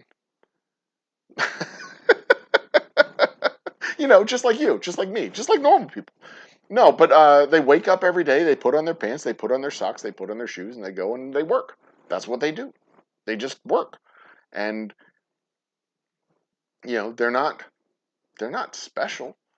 You read about them, they're just normal people who've been afforded an extraordinary opportunity, and they take advantage of that opportunity when it gets afforded to them.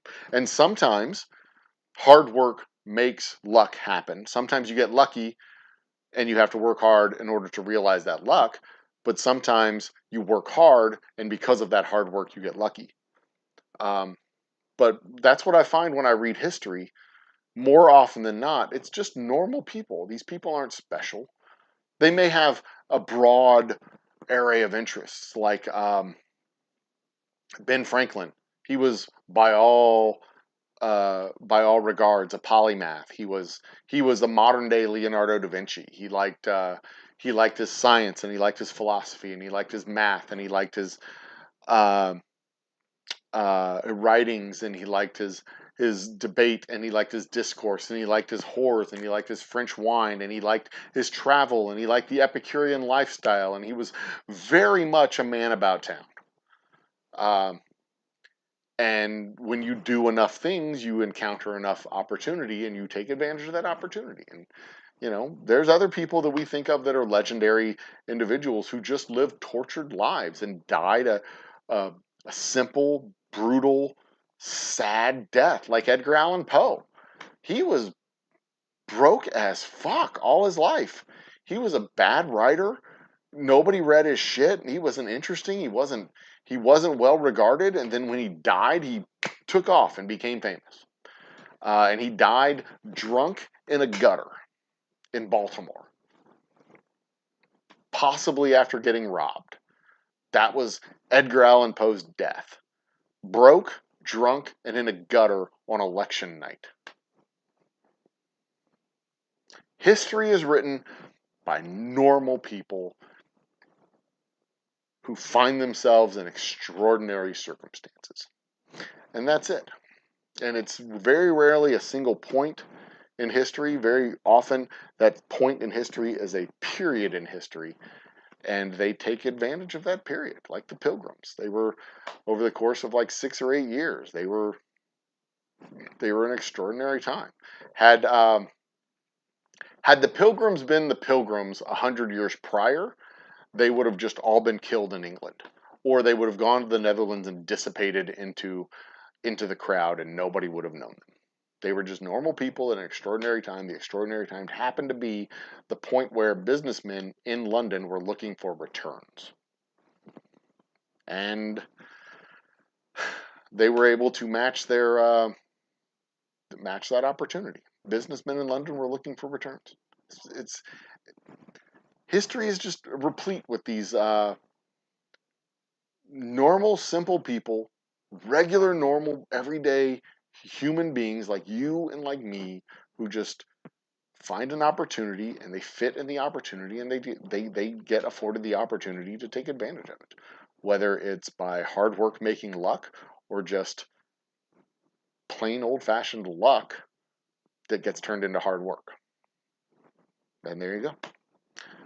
That's why I love history so much, so very much. That's absolutely why I love history.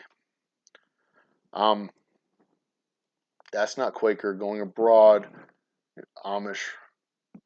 That's what I'm thinking of Amish. Western Pennsylvania is Amish. That is right. That is exactly what I'm thinking of. Quakers were, I don't know. You find, I am mixing up the Quakers and the Amish. I don't know where the Quakers are. I thought they were Pennsylvania. Hey Siri, where are the Quakers at? Siri knows. Okay, I found this on the web for where the Quakers are. Quakers. Check it out. Religious society found in England. History of the Quakers. Where? Oh shit! I lost it. They're somewhere. I think we can. I think the Quake. I think we kind of equate the Amish and the Quakers. I know we have a Mennonite community here in Houston. We have a Mennonite church here in Houston. I don't know if we have a community, but we have a church. Anyway, Ohio. I know where the Amish are. Anyway, total passives, everyone equal. Shark Home Brewing's in the house. Your name will be added to the wheel as well, Shark. It is 11:46. I am 22 minutes behind on chat. Working on it. Norton was Ralph's buddy. I don't know who Ralph is. I'm guessing Ralph McAfee. Tsunami landed a bunch of sharks on a beach in the Gulf of Million. So you are the first alien to be washed in America. Oh, okay. You ever hear of...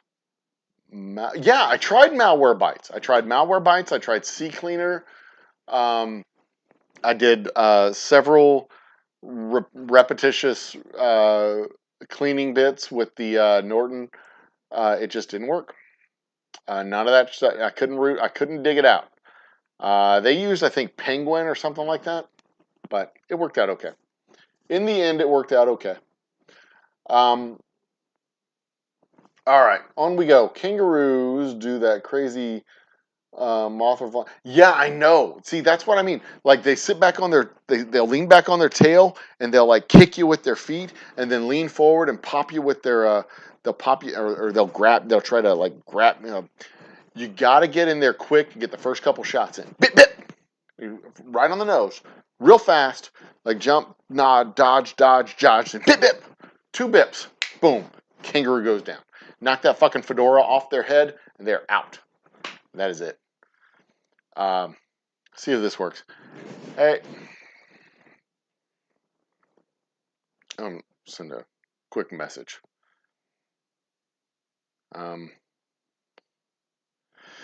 Chat is asking when I should fight the kangaroo. Let's see what she says.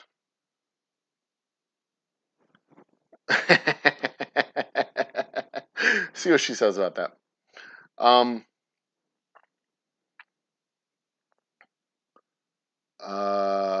So what are we talking? Watch Humble actually get in the ring with the Roo. Only quickly, it's a real life Roger from Tan. Yeah, it could happen. It could definitely happen. I thought Joe's kangaroo was an old jumping rug until he crashed a plane, flew jeeps, and scared a bunch of people. Yep. James Morgan's in the house. Cheers, James Morgan. Your name has been added to the Wheel of Doom and Glory, or Glory and Doom. Is it Wheel of Doom and Glory or Glory and Doom? I think it's the Wheel of Doom and Glory. Normal people just doing normal things are the ones called the great inventor of all time.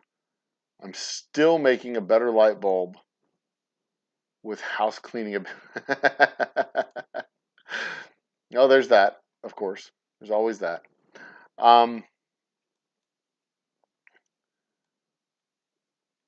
Mr. Jiggs is in the house. Cheers, Mr. Jiggs.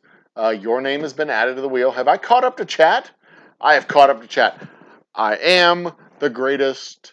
I caught up to chat. I rule. I rule. I rule. I rule. I rule.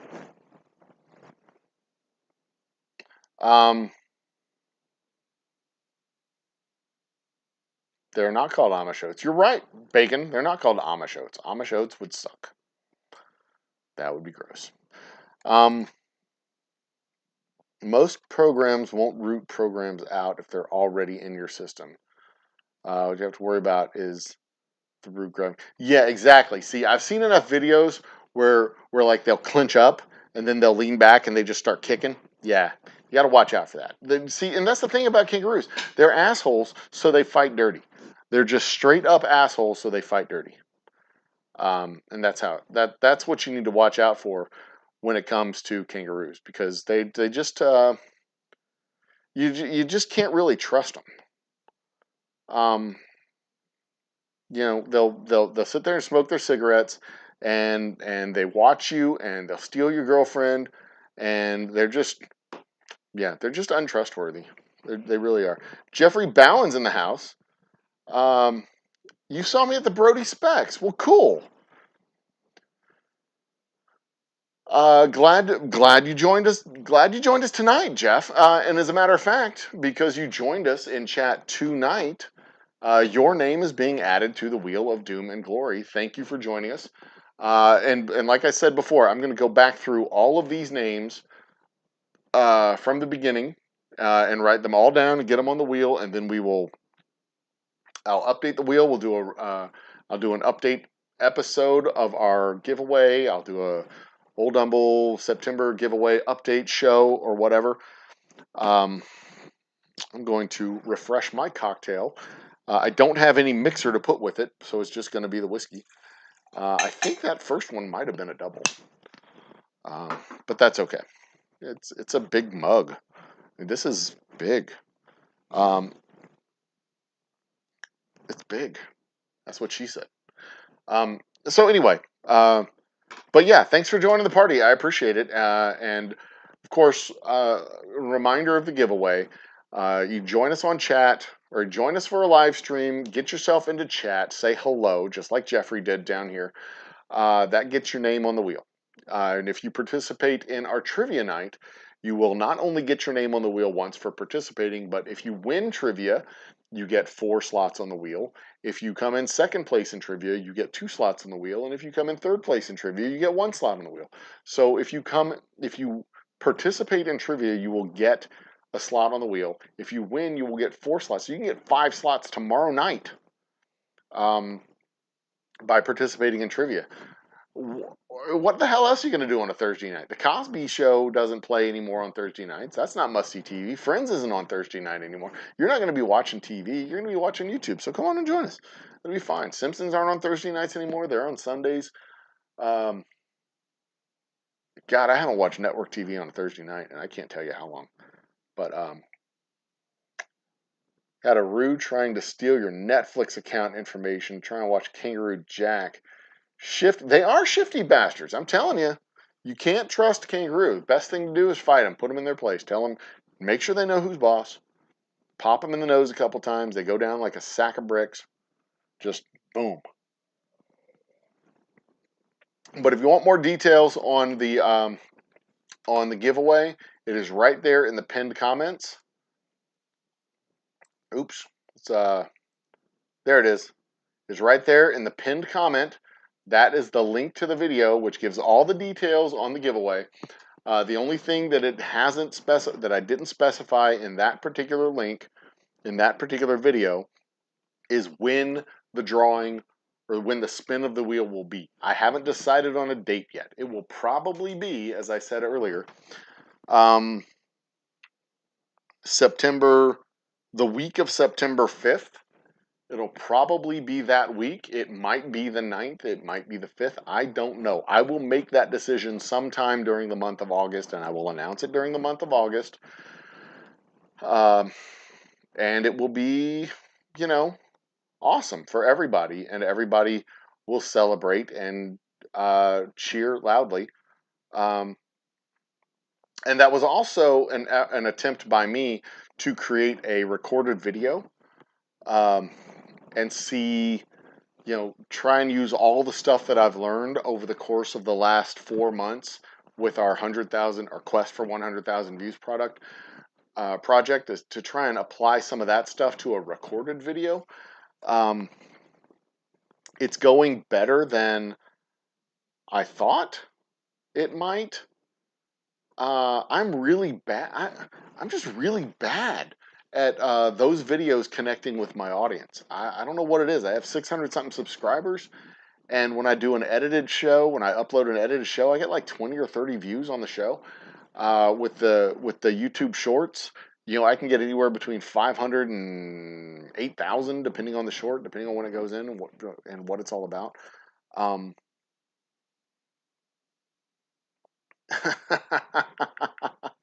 But when I do these edited videos, man, it's just so demoralizing to spend 3 hours, 2 hours. This one was a 4.5 minute video.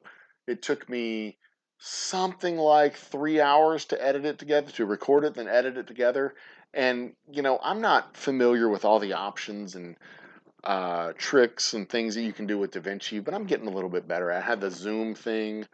I pointed over here for the wheel, or for the number, for the list. I pointed over here, and then I'm pointing over here, and I zoomed in on my face, and that was kind of funny. I thought it was funny.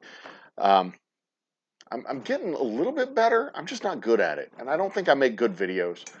But it's really demoralizing to spend 3 hours practicing and editing and doing all the shit, and then posting it up, and 30 people out of 600 subscribers watch it. It's just annoying and frustrating.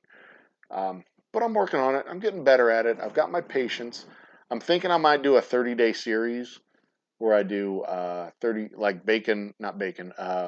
Square Table Degenerates. Go check out Square Table Degenerates. They did a 30 days of things that suck. I think I might do a 30 days of things that don't suck. I might do a few reaction videos. I don't know. I'm just trying to build out this community and extend it out so that more eyeballs see what's going on. To decide, I mean, easily my live shows are my best. This is where I'm most comfortable in front of the camera, of just turning on the camera, sitting down, and being the old humble guy. This is where I'm most comfortable, and I think that shows. And I think it makes for good video. But a lot of people are getting more into TikTok. There's a lot of people getting into TikTok, but it's a big market over there. In fact, I have just about as many followers on TikTok as I do on YouTube. But there's still a big market on YouTube. Big market on YouTube. Um, it's a big population.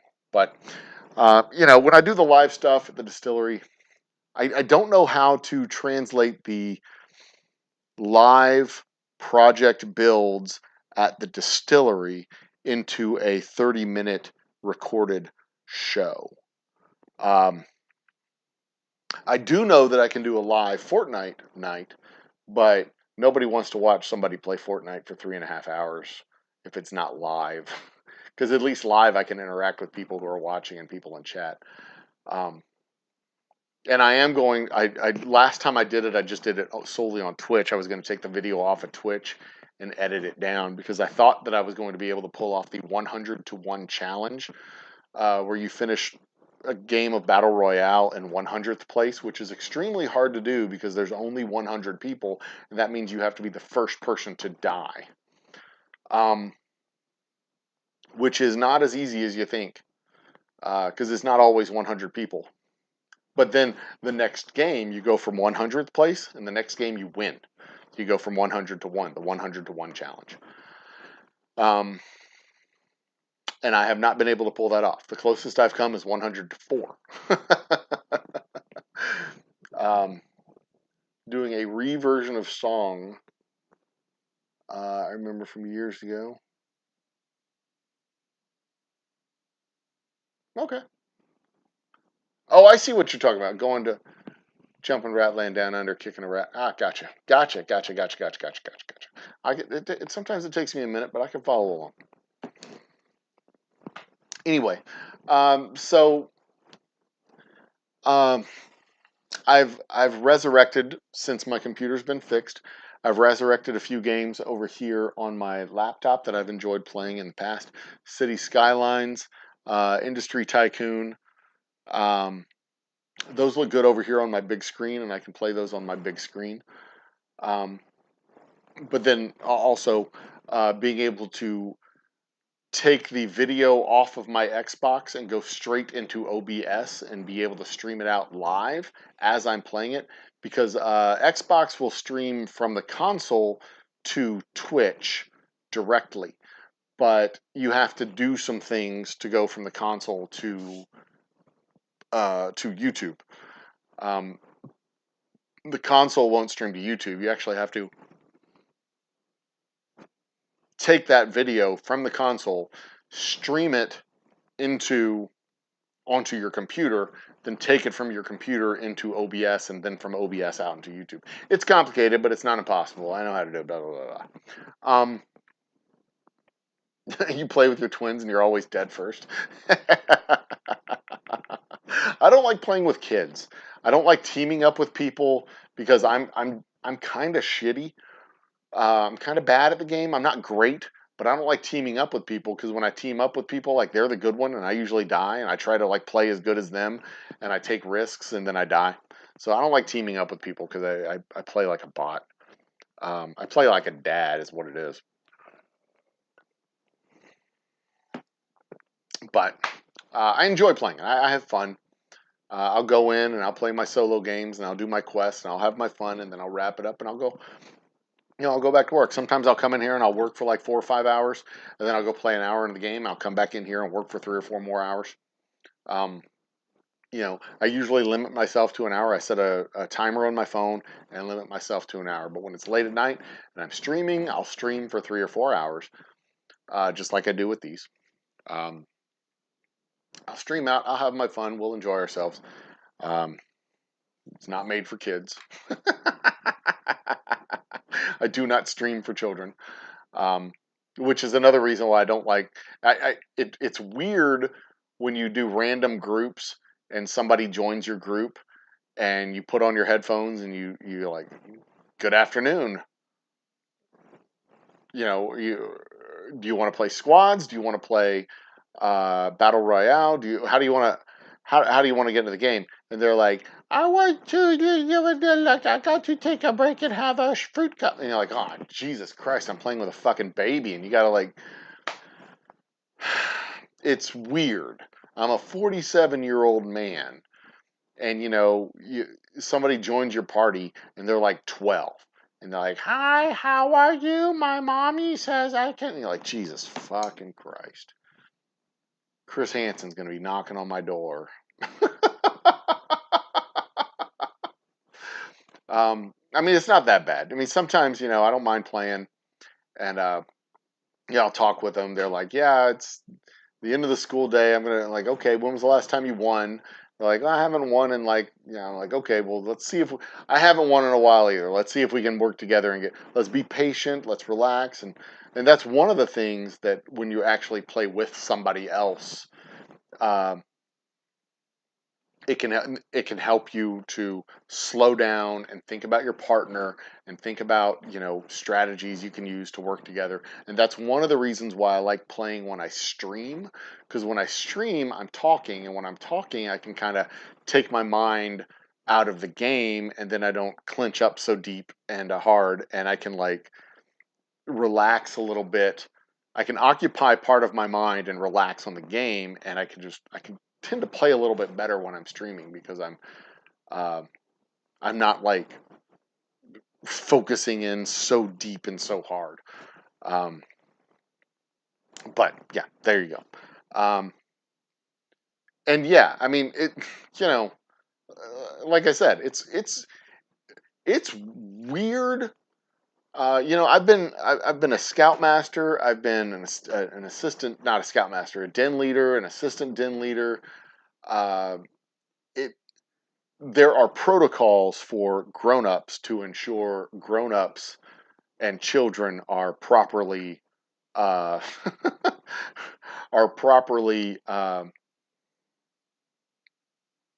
properly safe when left alone to their own devices. You don't leave a grown up alone with a kid in scouts, modern scouts, not back in the day when it was all the rapey Boy Scouts. You don't leave a grown up with a child together by themselves. There's always two grown ups. There's at least two grown ups and a child, or at least two children and a grown up. Um, you always need to make sure this is the modern scout protocol.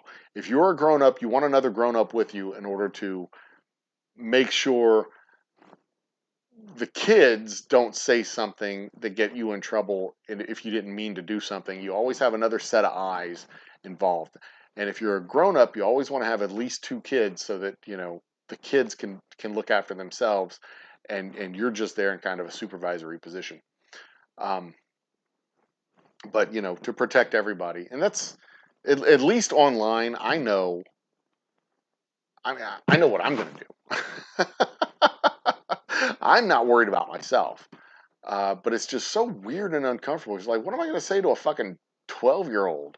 Or 7? How old these fucking kids are on Fortnite? What do I even want to talk about with these fucking kids? I don't want to talk to these kids. They have absolutely nothing that I need to know. Plus, if they beat me up, then I feel sad and bad about myself. Like, God damn, I just got beat up by a 7-year-old. This sucks. Ah, God. Fortnite's weird. It's just so weird. You go into battle royale, you drop into the 50 versus 50 battle royale, and then there's just a bunch of like little avatars that are controlled by 7-year-olds as they run around and shoot you. And you get surrounded by a bunch of like rabid 7-year-old video gamers with shotguns, and they all point them at your head and shoot you until you're dead. I've got a weird, fucked up dystopian future that is. Anyway, this went dark. I didn't mean for it to go dark. Ah, good lord. What other stuff do we need to do I need to discuss and go over before we wrap up? Next week's show will be it'll be an exploration of the philosophical underpinnings of human rights, with actual philosopher shit like Immanuel Kant and or Kant and Locke and people like that. You know, the underpinnings of human rights that go back to like the 1600s. Um, that was the second highest voted topic in the poll that I put out last week. And then after that, we'll go to what are the other ones? There was that history of human rights, and oh yeah, the militia. Okay, so several weeks ago, I did a show that basically was what is a militia anyway? I think it was shortly after the Uvalde slaughter. It was after some mass slaughter or something like that. I can't remember what it was, but there was a very lively discussion over on the TikToks about militias and what defines a militia. And I had made the comment that a militia can be a lot of things, but it's not one dude with a gun. That's not a fucking militia. And of course, that garnered a lot of response. And my response to that was, a lot of you people don't seem to understand that Red Dawn wasn't a real thing. It wasn't a documentary. It was just, and that got a whole lot more response too. And that led me to the thought, like, what is a militia? Like, let's talk about it. Let's actually flesh this out. And I didn't really do a lot of research before that show, and then because I just kind of wanted to think it out and talk it out and like flesh it out with thoughts and words, and then shortly after that, like I put it to rest for a couple of days, and I kind of revisited it again and looked into it. And like militia's defined a lot. Like legally speaking, it's a very well defined term. It's defined in federal code, it's defined in state code. There's 50 different state militias separate from the National Guard in each state, and some states have an Air National Guard. There's a state-based militia that is separate from the National Guard, where the National Guard get pulled up into federal duty. Like the state militia can't be pulled into federal duty, can't be deployed outside of the state, is truly volunteer, is not supported. Like you got to bring your own gun. You got to show up and bring your own gun and do your own training and do all that shit. And almost every state has one of those. So since that show, I've had some further developments. And the Plague and the Purge.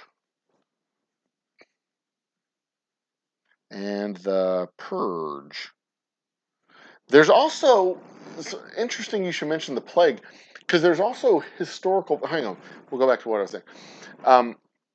There's been developments on the militia front because I've sent some messages and I've had some interviews and I've talked to some people. So we'll talk about that when I do the revisitation of the militia episode. I'm going to leave that as a cliffhanger and let y'all think about that for a while.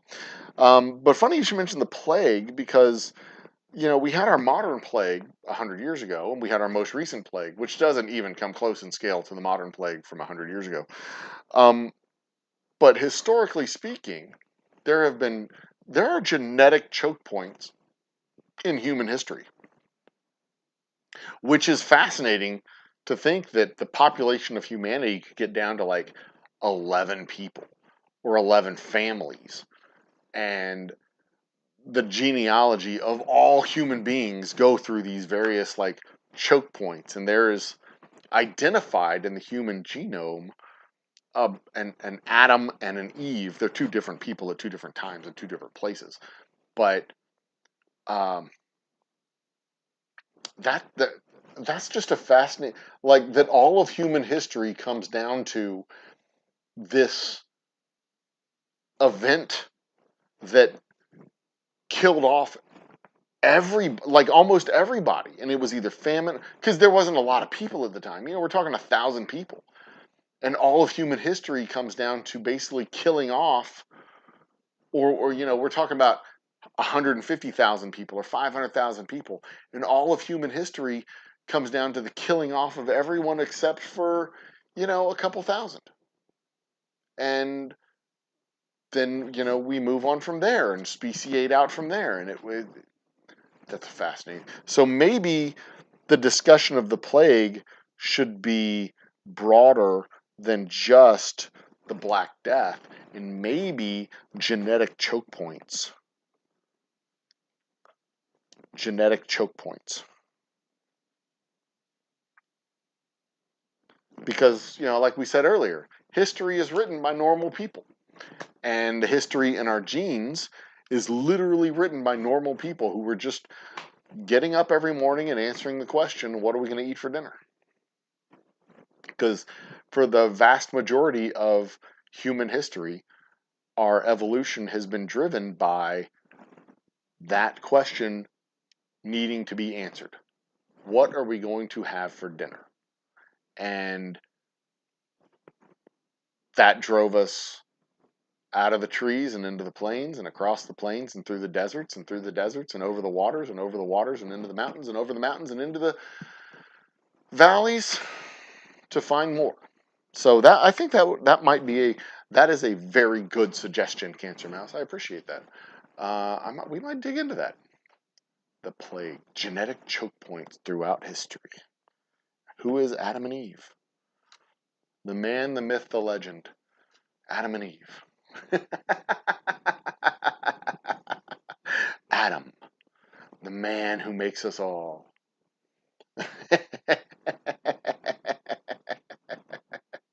Anyway,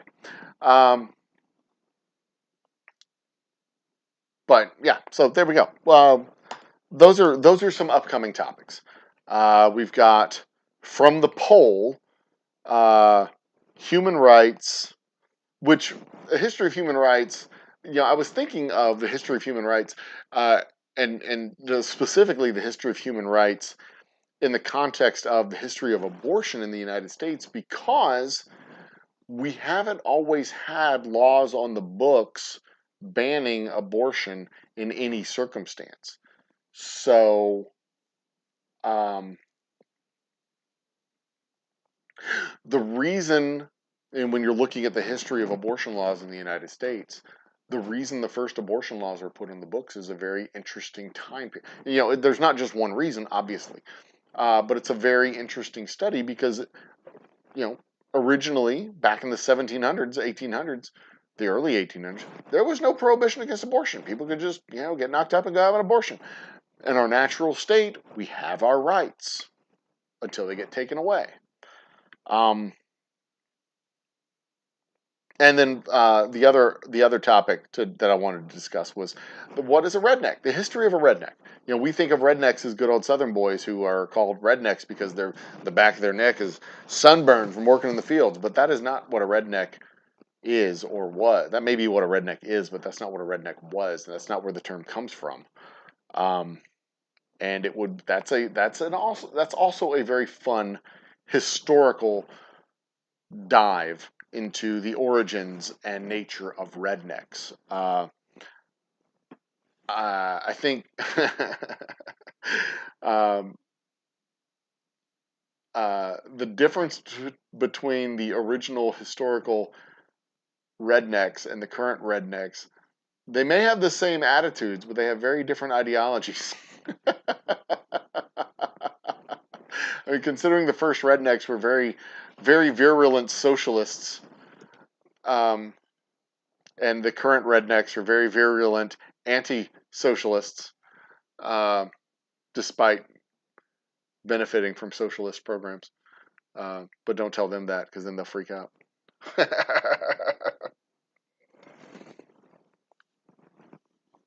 I like these mugs. They're neat. They don't do anything for the flavor of the drink. It's just metal. See? It's just metal with a copper cladding. But they look neat. We'll have these at the distillery probably. This is kind of a product test. And this is actually one of the things that I wanted to work on with the channel. I want to build the channel to the point where we kind of have an affiliate program Or I could have a store at Amazon, and then I could be like, drink what Old Humble drinks. You use what Old Humble uses. Have my logo on the side of I don't even need my logo on the side of these, but these are the shot glasses we use. These are the mule mugs we use. These are the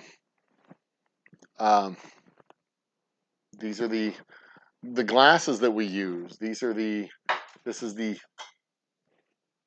mixing container that I use for mixing cocktails. My spoon over here? Nope, that's not my spoon. What the hell is that? Oh, that's a thing. I still don't know what happened to my spoon. I don't have the slightest damn idea what happened to my spoon. I had it. I swear to God, it was like right here. It was right here on my desk, right here. And I moved some papers around. I got my nail clippers right here. I moved these papers around. What is on these papers? Oh, it's just inventory data. I moved papers around. I picked. Did it drop on the floor? No, didn't drop on the floor. I don't know. I don't know what to tell you. I don't know what to tell me. I mean, I'm the one who's struggling here. I have Allen wrenches. Oh, there it is. Looky there. See? My spoon. I found it. Now I can die a happy man. My spoon. Now, what you're supposed to be able to do with this spoon is put the spoon in your cup, like so, and then pour a drink on this side of your spoon. It's supposed to be able to come down and swirl around this little swirl here and come back out over here. I don't think that's possible. I don't think that's a thing that can actually happen. I think that is bullshit. But maybe I should put that to the test. Maybe that is one of the things that we should do. Okay, so those are upcoming topics. The Purge is a weird one because the first movie was okay, but then the subsequent movies are kind of stupid. And, everybody's like, like the whole notion of the Purge is if there are no laws apply and you can do anything you want, they immediately go to murder. But like the idea of laws not applying for 24 hours, how does that apply to, like, if you steal a car? Do you have to register it the next day? Is it just like you get a pass and the next day it's your car, you register it at the local DMV? If you you steal something, the purge is, let's say, on Saturday, all day long Saturday. Sunday, 12 a.m., everything goes back to normal. If you steal the car on Saturday, does it count on Sunday? Is it not stolen on Sunday anymore? Do you have to bring it back? If you go into somebody's house and you steal their house, you go in and kill everybody in the house. You're like, this is my house now. You Christopher Columbus it. Do you live there tomorrow? Is that like as of Sunday? If you're is it a finders keepers type of thing? Is it like squatter? Like that's the thing I have. That's the biggest issue I have with the Purge movies. Like, what happens on the next day? Everything's legal on Saturday. What happens on Sunday? Like it's legal on Saturday to have 50 wives. Can I go marry 50 women on Saturday? Can I like collect up a bunch of chicks over the course of the year, right? And then we come to the Purge Day on Saturday, and I bring my harem of women that I've recruited, and we go knock on the church door, and we go, it's legal for me to marry all these bitches. Let's do it. And there's a couple of goats and a few dudes and a cat and a motorcycle, and I'm just gonna marry everything, right? Because it's legal. You can do it. There's no laws on Saturday.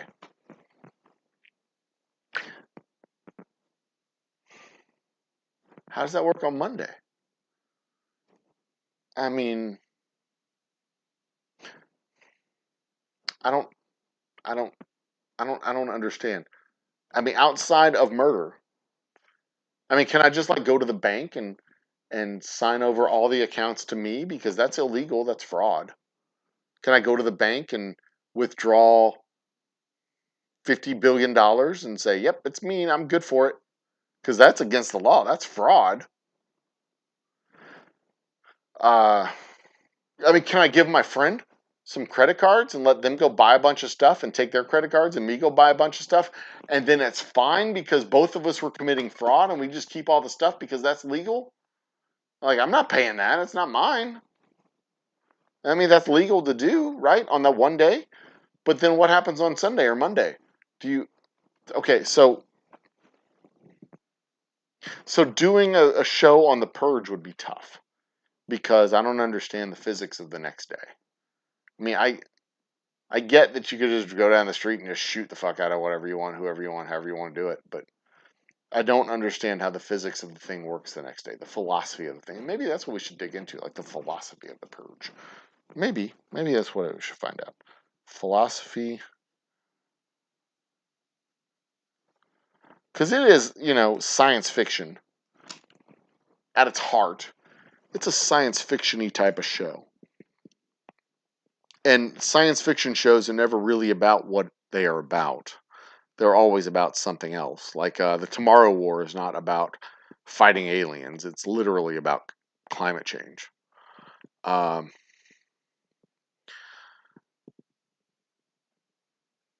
Star Trek isn't really about exploring space. It's really about social issues. Uh, X-Men isn't really about mutants. It's really about homosexuality. Um, So science fiction isn't ever about the thing it's about. It's really about something else. So maybe what it is that I need to do is watch The Purge again and really think about what it's really about. And then maybe we should do a show on that. Oh, all right, maybe. Okay. All right, you talked me into it, Cancer Mouse. Um, you've talked me into it.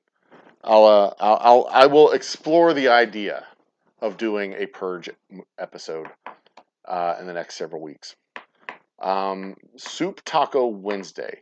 A plate with 4 slices of bread. Oh, 4 slices of bread, beef stew spread on top of 4 more pieces of bread.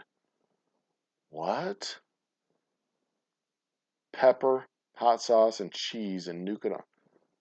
Soup Taco Wednesday. Okay, so it's a plate. Put 4 pieces of bread. So, and then what? 4 more pieces of bread with beef stew spread on top of those. So you've got 8 pieces of bread with beef stew on top? That just sounds like a beef stew bowl. Which actually sounds really good right now. A beef stew bowl. Oh, that sounds so good. When you go to Ren fairs, Renaissance festivals is the only place I've ever seen these things where you can get a bun of meat of rather a bun, a big old bun, a bread bun like this, like it's like this big around and it's like this tall, and like they cut off the top and scoop out the guts, right? So it's like a squat little pumpkin. It's like this big and it's like that tall, and they just cut off the top and scoop out the guts, and then inside it they just dump a bunch of beef stew or potato cream soup or whatever, and they just dump it all in there, and then they put the top back on it, and it's just like, I mean, you don't eat it like a sandwich. It's a bowl, a bread bowl of soup, and you get this thing, and you open it up, and you slurp all the soup out, and then you eat the bread, and the bread's got all the soupy, juicy goodness in it. Oh, that's making my mouth water just fucking thinking about it. God, that sounds so good. It's like Domino's. Domino's has their pasta bowls, which are just the worst damn thing you can possibly eat, but they taste so good, so good. Spoon was moved around by a flat earther buddy. I don't know if I have any flat earther buddies, Bacon. But where'd my spoon go? What happened to it? Where'd I? Oh, here it is. I've still got it. It's right here. I have another one. I do have another one in my kitchen drawer at my bar in the kitchen. So anyway, piss off enough people. Don't dead on Sunday. I'm not saying you want. I'm just saying marrying. It's legal. You can marry a goat. It has its certain legal protections. They can't ask the goat what you do, and it's food. Whatever. Concept of no laws comes up. The first thing people think of is mass. I know, right? Like, why not just be like, I'm going to steal cable? It's not legal. On the one day of the purge, what I'm going to do, I'm going to call my buddy and give him my Netflix password. Fuck you, Netflix. Then what are they going to do the next week? Be all like, well, you can't have the password anymore. I'm like, no, I gave it to him during the purge. It was legal when I gave it to him.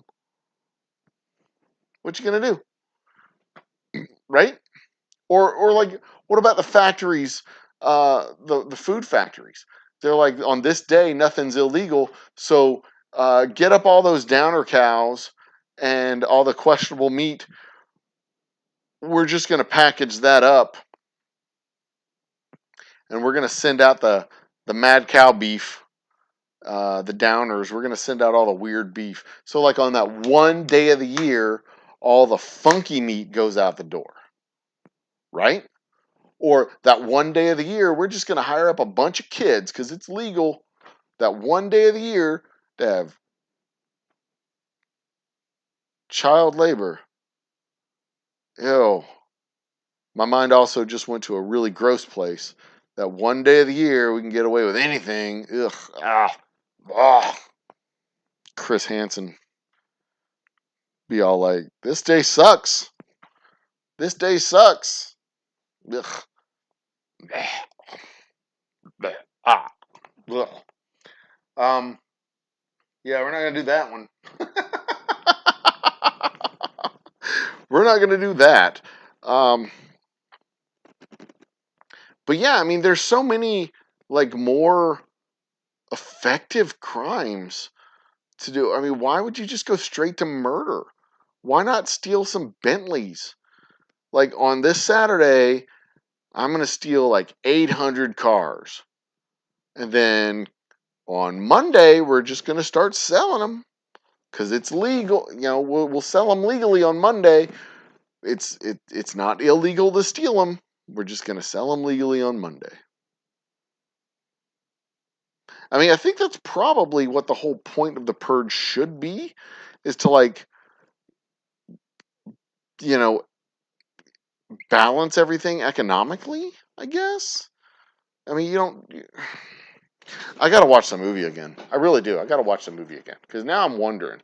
I'm wondering what the whole details. Yeah, I mean, because science fiction isn't about what it's about. Science fiction is always, always, always, always, always an allegory about something else. But the whole Back to the Future saga was about self-control and uh, uh, being a better person, self-control, living in the moment and living up to the moment. And how actions have consequences and all that. So it was about time travel, but it wasn't about time travel. It was an allegory about actions having consequences and da da da da da da. So anyway, I'm gonna have to watch the movie again. I wonder if it's on Amazon Prime. Let me look and see. Amazon Prime. There we go. Come on, get there. The Purge. The Purge. Is it on? Oh, that's gross. So I look up The Purge, and the first thing that comes up is this eat drink shit that I'm guessing has got to be Ipecac or something. Acid cleanse and joint support. Ugh, uric acid. Purge. Uric acid cleanse and uric acid is pee. Gross. All right, it's a rental on Prime Video right now. $3.99 to rent. That may be worth it. I don't know. Okay, I'm going to think about it. I'm going to give it some thought. The kids are going back to school in the next couple of weeks. I'm going to have some time during the day. I'm going to give it some thought. All right, let's give it some thought. Maybe I'll bring in a movie guy to join me on The Purge. Oh, that'd be cool. Because I brought in Ryan Adam Wells to talk about the Kenobi series a few weeks back. Maybe I can bring in a movie guy like Mikey Newman or, oh yeah, maybe, this could be fun. This could be a fun one. Okay, we're going to talk about more.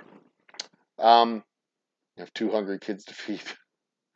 If the purge ever happens, the first place going is the local booze store and stuff. You see, that's the thing. Like, during the purge, like that would be what you should do. You should go steal a truck of stuff, or a truck of trucks, or a truck of booze, or uh, all of the cattle, or you should take something so that over the next 365 days you can sell all those things and make some money and be productive or whatever. You know, it's legal. You should do it. But no, the purge is all about like murdering people. I don't like. Why would you murder? I don't get it. Because of her ex was looking at certain things online, always changing. Right. Oh my God, right?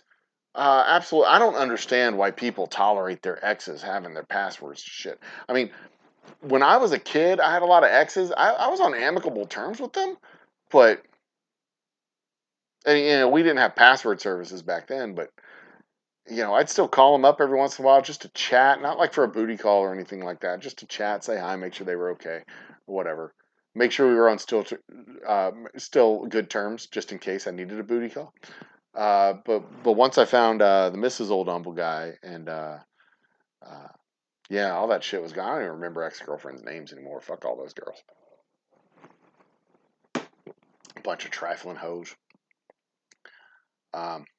And I don't mean that in a bad way. If any of my ex-girlfriends are watching and you remember who I am, I don't mean it in a bad way. I just don't think about you ever. That's all. It's nothing personal. I just don't think about you ever, at all. Except for you, Sarah. You're a special one. And that's a whole nother story that y'all don't get to hear tonight. So yeah. Anyway, I still you drive. Episode sheer amount of ideas I can come up with by myself. If the purge was real.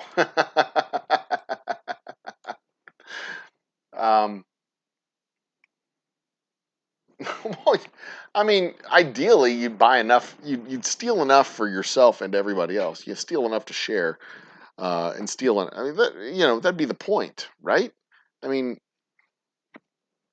if you steal enough for your own personal consumption, then at least you're saving money on personal consumption. But set up a storefront, man. Do it. Set up a storefront. And they couldn't possibly make rules or make laws that say you can't engage financially in activity that occurred during the purge, because if you steal a car during the purge, it's legal to steal during the purge, so no big deal. It's not stealing. You're not doing anything wrong. But they can come back in September and say you can't sell a car that you got from the purge. You'd be like, why not? It was legal. It was mine. Finders keepers. Fuck burgers. Why are you stopping me from selling a car? Now it's clearly not legal to steal during the purge. That would not stand. A good lawyer worth his salt would make sure that those laws don't stand. I'm just saying. Even a shitty lawyer like Ted Cruz, who is, by the way, a horrible fucking liar, a terrible person. He makes his staff lie for him. He's just a terrible fucking person. He's a terrible human being, a terrible person. I've been calling my senators, like both of them, John Cornyn and Ted Cruz, calling their offices twice a day for the last 3 days. Fucking piece of shits is what they are. These assholes support the troops. They have no problem sending the troops off to fight. They have no problem sending the troops off to war. They have no problem approving wars. But God forbid the troops come home with the scars of these wars, both seen and unseen, and they need medical care. They need support. They need financial assistance. They need the things they need. These sons of bitches are. They're going to make a vote, a vindictive, petty little piece of shit. And they're going to speak out of both sides. No, we support the troops, but we won't vote for that bill. We want the bill to pass, but we won't vote for it. Then they go and flip their vote again, even though nothing changes. Oh, these guys make me hot. They make me hot and make my temperature rise. They make my blood boil. Because they were full on their staff. They and their staff were full online. There's a financial mechanism in there. Then blah blah blah. Well, what's the financial mechanism? Was the financial mechanism in there when you voted for the bill in June? Was the financial mechanism in the same bill that you voted for to send these people off to war? And then it comes back and they vote for it again when nothing has fucking changed. And will they say because we listened to our constituents? No. Will they say because they made a mistake? No. Will they say because something changed? Yeah, they will. They'll say the financial mechanism changed, even though nothing fucking changed. They're just the worst goddamn people. Absolute worst fucking people. Ugh! Anyway, fuck Ted Cruz and all of his. I know. If murder was legal for the fucking purge, oh God! Would it be okay to drag all the senators out of their houses? Nah, that's probably not appropriate. You don't want to drag all the senators out. That's not fair. That's not nice. God damn it! You know what we need? We need 50 more senators. Maybe that the 1694 plan. What is it? The 16. It's the Wyoming plan, is what it's called. We should talk about that for a show, because that'd be a fun show to talk about. Where are my pages? Where is it? There it is. It's the plan that we call the 1605 plan.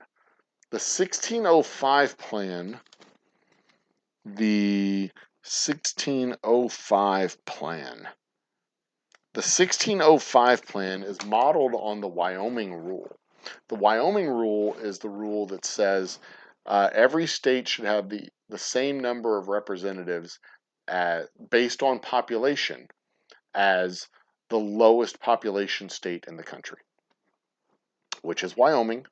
So every population's allocation of representatives would be based on the population to representative ratio that's in Wyoming. And because no representative should have higher concentration of power than a senator, there should be 2 representatives in Wyoming, and the allocation to all the states equivalently from there. But also, there should be 3 senators in every state, so that every single state participates in every single election. The net result, 1,605 representatives and senators in Congress. Hence, the 1605 plan. With the general idea being if one senatorial race costs $1 billion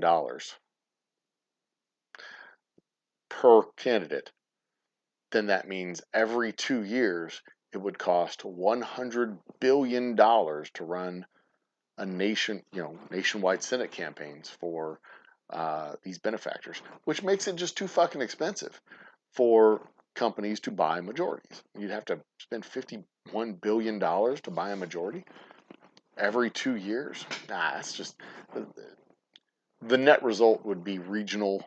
The idea, at least, would be to allow space for regional and super regional and even hyper local representation and factions and groups. So you have the Southwest Democrats and the Northeast Republicans and the breadbasket Democrats, or the Farmer Labor Party in the Central States, or whatever. I think it'd be fast. It's a fascinating study bubble to dig through. Like, how could this work? What would be the net result of having 1,600, 1,400 representatives, 1,450 representatives, and then 150 senators? What would be the net result? What would that look like every 2 years, to put every single state in play every 2 years with the possibility of, I mean, the Senate would require a constitutional amendment, but the House of Representatives, that's just a fucking law. Um,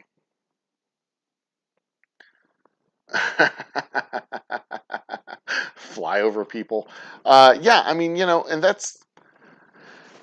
those are the states that suffer the most from the apportionment rules are the states in the middle.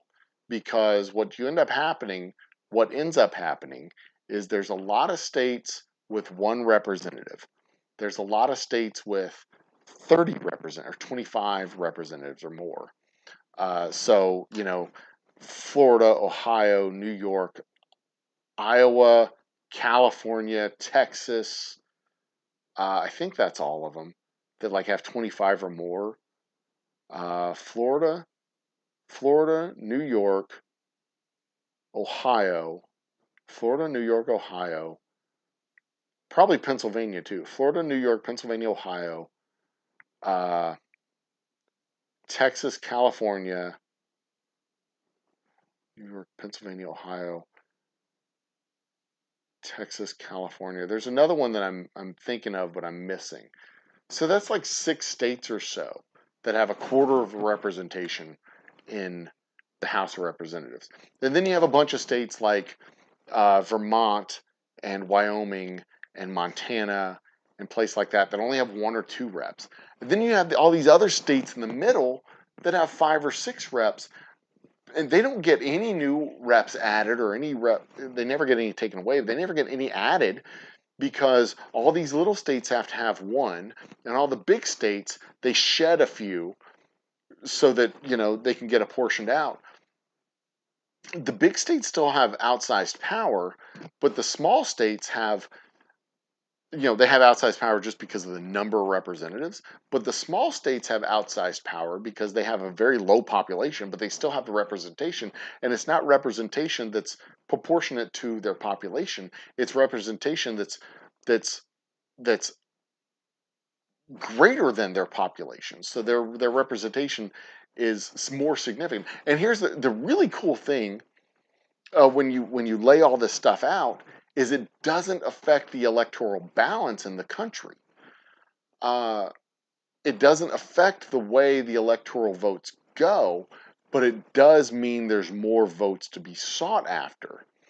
And more votes proportionally. So the big states will have significantly more electoral power because, like California goes from 40 to something like 90.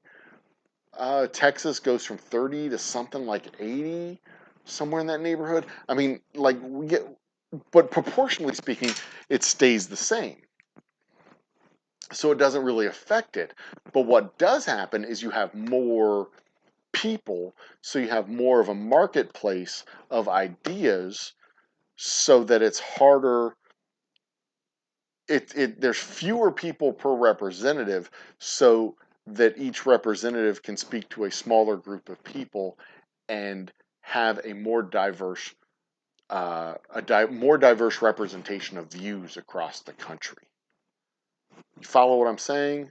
So that means that you have more local representation, so that people from the city of Houston, let's say, aren't being diluted by a significant population from the suburbs of Tomball or Galveston, or wherever you have to merge these people together, because we'd have 80 something representatives, and that 100,000 people per representative. 100,000 people is like literally my subdivision. It's like all the people that live in my master plan community right here up on the north side of Houston. That's it. We share the same HOA. That's my HOA. These are the people who share my HOA here in Fall Creek in Humble, Texas. That's It's not quite 100,000 people up here, but it's pushing 75. And there you go. And we here have different needs and wants and focuses of our concerns than people 15 miles that way inside the inner loop of the city of Houston, and people 20 miles that way at the port of Houston, and people 8 miles that way on the north side of the river, and people 5 miles that way.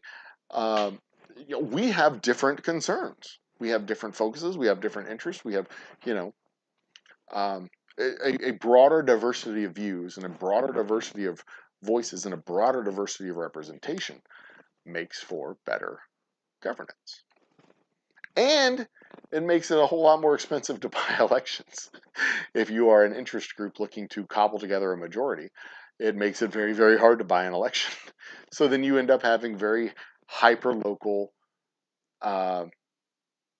political parties like we had 100 years ago when you had, the Northwestern Logging Party and the Southwestern environmentalists and the Northeastern progressives and the Southeastern conservatives and the Central Plains farmer labor parties, and all these things were working together and in harmony and in tension with each other. So you'd end up with 3 different presidential candidates or 8 different presidential candidates, and just a diversity of views that would just build a better governing body and a better people. Um, but really, the idea isn't just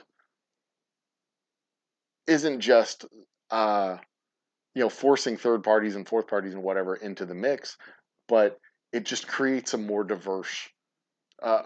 It, it it creates a more open marketplace of ideas. Um, if you have 1,500 representatives in Congress and 50 of them have like this policy agenda goal that they want to accomplish, they can be a loud voice among those 1,500 people. But if you only have 400 people and you only have 5 people, proportionally speaking, it goes from 1,500 down to where are we at? 529. So we go from triple that to 1,600. Reduce it down to 400 in the House of Representatives. So reduce it from 50 down by a third to 15. You only have 15 people. It's really hard for only 15 people to get the visibility and interest of the broader context of their argument and discussion. I mean, even among the Republican caucus, the Tea Party faction was like 40 or so, 50 or so people, enough to hold things up, but not enough to accomplish anything on their own, but enough to hold things up. But that was 50 out of like 150 or out of 200. That was a quarter of the entire caucus. If you had a quarter of the entire caucus when you had 1,500, oh, I mean, shit would get done. But it wouldn't just be a quarter. You'd have 50, a fifth of that, a fifth of a quarter, working with another group, working with another group, working with another group to build this coalition of 30 or 40%. And then next thing you know, now we have policy agendas that are working on behalf of a whole lot of people. It's an idea, it's a thought. And it's a thought, it's a scary idea, when we think the government doesn't work, to bring in more government. But sometimes government doesn't work because there's just not enough. There's not enough people. There's a concentration of power among too few people. I mean, shit, India has like 1,000 representatives in their House of Representatives. Just a stupid amount of representatives. When Indian presidents are running for office, or prime ministers, I don't know if they have a president or prime minister, I'm sure they have a president. When they're running for offices, they literally use lookalikes to campaign on their behalf in different parts of the country at the same time. So you can have a dude in the west side of India, the east side of India, the north side of India, the south side of India, north central India, and south central India, all campaigning at the same time, and they're all lookalikes, while the real dude is off in Mumbai or Delhi or wherever they're at, fact, I think Mumbai and Delhi are the same place. I don't know. But they're off doing what they do, campaigning, fundraising, doing whatever the main guy can do. But his lookalikes are all off, daving it up. Cultural reference from the 90s. They're all off, daving it up and glad handing and kissing babies and doing all the stuff that politicians do. India has 1 billion people. We've got a third of that. We should at least have a third as many representations as India. A third of the representation of India. They have, how many representatives does India have? Hey Siri, how many representatives does India have in their House of Representatives? Okay, I found this on the web for how many representatives does All India right. have in the House of Representatives. Parliament of India is, how many people? There's the president, there's the parliament. The parliament has, really? Is that it? 788? I thought it was much higher than that. All right. Well, they have just less than 1,000. I thought they had like 1,000 people in their parliament in India. Well, look at me. Shows what the fuck I know. But I do know about the I do know that the lookalikes is a real thing. They have 543 members in their lower house, which is equal to all of our representatives and senators. And then in the upper house, the Council of States, the upper house is something like 250 members. There it is. Yeah. Anyway, so there you go. Not that I think India is what we should aspire to as a democracy. We should be better than that in general. Well over 1 billion with a B, billion people. Is King County voting for all of Washington? Isn't King County where Seattle is? Isn't that like the primary population center of the state, though? Anyway, let's scroll up and see what I'm missing. Unintended consequences of the purge. The lines around every DMV in the country would be epic on the next day. What if you just didn't have your car registered? What if your car? What if your registration? Like, how would that work? Like, your registration just expires that day. Do you have to get registration on the next day? I don't know. I don't know how that all works. It would be interesting to think about it. And I think I am going to reach out to one of my movie buddies and talk to him about that. See if they want to do a show about the purge. Flyover people get ignored. Hear more about this as well. All right, let's talk about the 1605 plan. We'll talk about that. That could be fun. Sounds like an increase in taxes I'd have to pay. The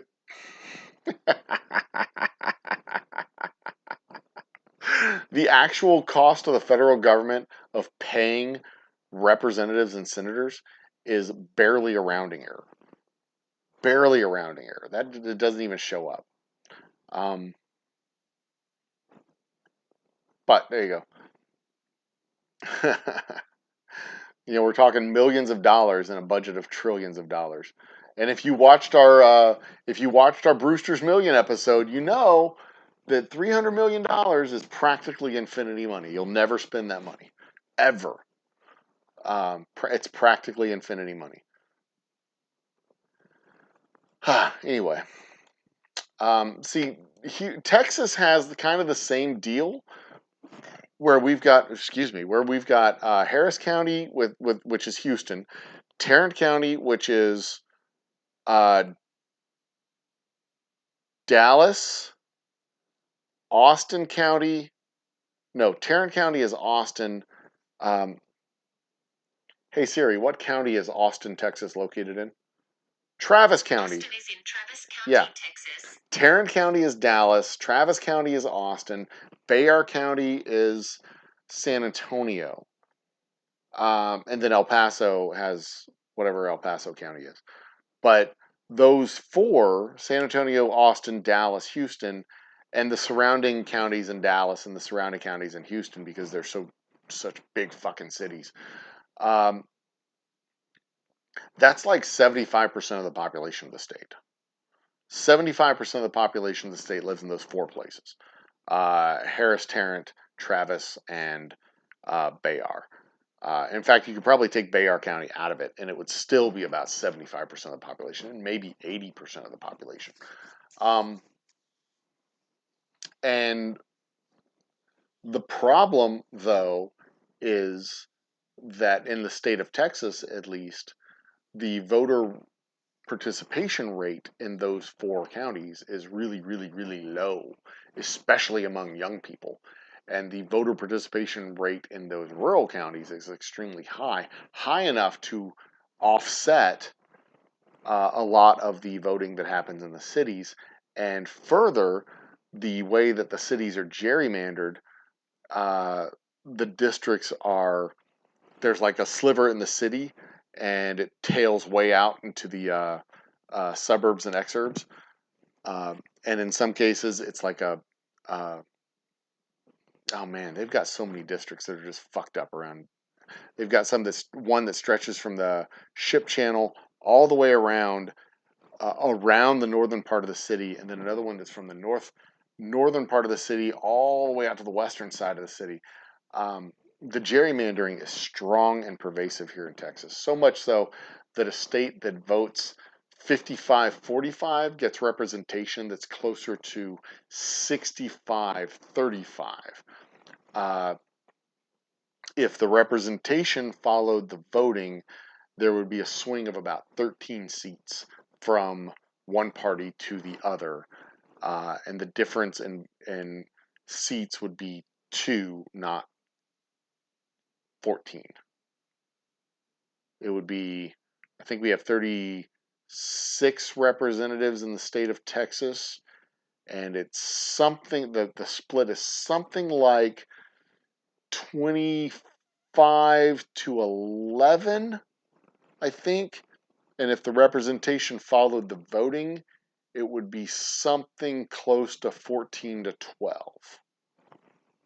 So there'd be 11 seats that would go from one side to the other, if the representation followed the actual voting. And that is not even taking into account the fact that one party pretty much completely abandoned this state in the 90s.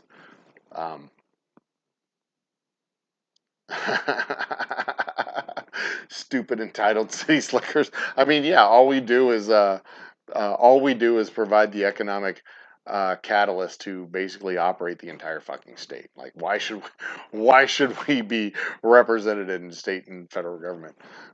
Silly us thinking that our needs should be met. Uh, Stupid fucking city slickers, entitled, thinking they should have clean water and air. These assholes. I love that. I absolutely love that. Anyway, yes, bacon. India does have well over 1 million people. It has something close to 1.5 billion.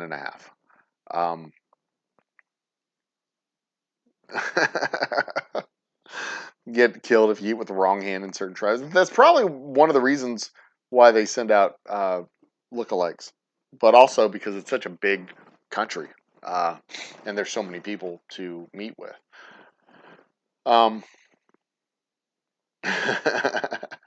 King County or somewhere else. Yeah, that's what I thought. It was a King County uh, Kingdom. That's where the Mariners used to play, in the Kingdom. The King Dome, until it was blown up and brought down. Uh, Beautiful old building before it got destroyed. Um, and of course, it was falling apart when it finally did get destroyed. But I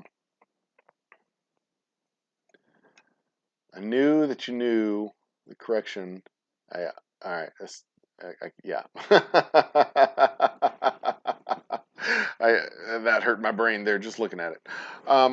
Okay, so we'll do a show on the 1605 plan in the next several weeks. We'll do a show on the historic choke point on the human population than a show on the purge. I'm going to reach out to a couple of my movie buddies and see if we can get a good, lively, rousing discussion on the purge. That'll be fun. It is after 1 o'clock, kids. I am running out of juice. There's still 3 of us in chat. Who all's in chat? Will this tell me if I look? Participants. Who all we have? Me and Nightbot. That's not fair. That doesn't count because I know we got Bacon and we got the Cancer Mouse. But what I'm going to do is I'm going to call it a night. I'm going to call it a night. I've got an early morning tomorrow. Y'all have been fantastic. Thank you so much. As always, y'all are the ones that make this show fun to do, interesting. That way I'm not just talking to myself. I'm going to, if you come here and rent a car, you're still going to pay the tax that was used to pay for the kingdom. Yeah, who was it that said that? Was it Bob? Was it Dole or was it Al Gore? No, it might have been Reagan who said the definition of immortality is a government program. Uh, I think I think that's probably true. You know, if you have a government program, it's going to be around forever. Especially if it doesn't cost a lot to maintain and you don't, you know, interact with people and talk a lot. You could probably just stick around forever and never disappear. Um, we still have our goodness gracious, we still have our Astrodome. It hasn't been torn down yet. There's been a lot of proposals to renovate it and change it, but this is where the idiot libertarian uh, themes of bad Texas government comes to bite Texas governance in the ass. Every time the county managers, are commissioners, the county court, their county commissioners, known as judges, have tried to do something with the Astrodome, it requires money. So to do anything to the Astrodome, to renovate it, hell, to tear the damn thing down, even to tear it down, would require a bond to raise the money to tear down the Astrodome. To renovate the Astrodome would require a bond to raise the money to renovate the Astrodome. The deranged anti-governance, anti-tax people here in Texas refuse to authorize and any issuance of a bond requires a vote. So any bond vote over the last 10 years has been voted down. We're not going to pay taxes for any goddamn thing. So even if it's like a tax that is not going to affect them at all in any way, shape, or form, they're still paying taxes to maintain the Astrodome. They're still paying money in rental cars and hotel rooms to pay for renovations that happened at the Astrodome 40 years ago, before the Oilers left town. But by God, if you're going to add an extra penny to a property tax or whatever the hell to renovate the Astrodome to make money with the Astrodome, absolutely not. Gets voted down. If you want to raise money to tear the thing down so that we don't have to continue to maintain it, absolutely not. Not going to pay for it. So we've got a what would it be now? 70-year-old, almost 70-year-old facility sitting there, 65-year-old facility, just sitting there rotting. It's just sitting there next to Reliant Stadium, vacant and rotting on its foundation. Can't do anything with it, can't tear it down, can't renovate it, can't use it because it's basically condemned. And the voters won't approve.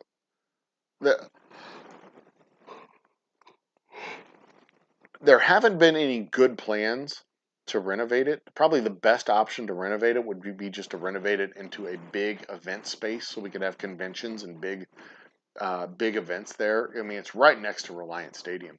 So, doing the offshore, we have this really cool convention we do every year called the Offshore Technology Convention, the OTC, where you can literally walk among mock-ups of offshore oil rigs and the technology that they use to pull oil out of the seabed floor, and the pumps and the pipes and the drill bits. And it is just this fascinating fascinating convention, and every exhibit is on the scale of monumental proportions. I mean, you basically have to put this in a football stadium. That is how big the exhibits are. It is mind blowing to be able to walk among these titanic structures. We could double the size of that conference by renovating the Astrodome and doing more with that. And then after that, the opportunities are just endless. Things you haven't even thought about yet. But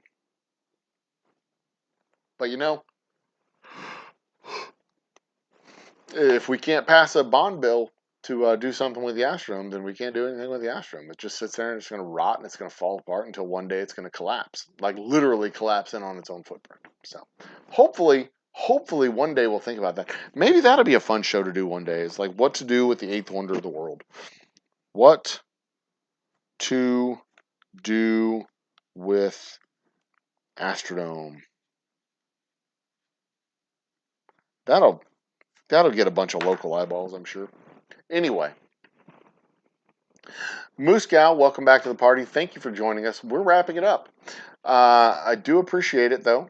You will be added to the Wheel of Doom and Glory because I saw your name earlier. You were already going to be added to it.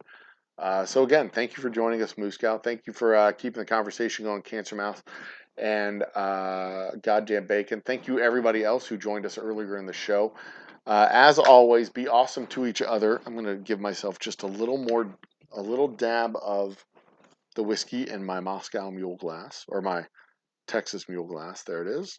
A little dab of the whiskey so that when I raise my glass, it is not empty because that is bad luck. As always, be awesome to each other. Think with your whole brain, love with your whole heart, and don't forget to vote in November. Vote like your life depends on it, like your rights depend on it, because, spoiler alert, they do. Thank you. Yes, I agree as well, Bacon. I mean, it's just an empty shell, and there's no reason to keep it around. Do something with it, or tear it down. Shit or get off the pot, as my uncle would say. Cheers to everybody. I really do appreciate it. Thank you all for your support, and continue to, like I said, be awesome to each other, and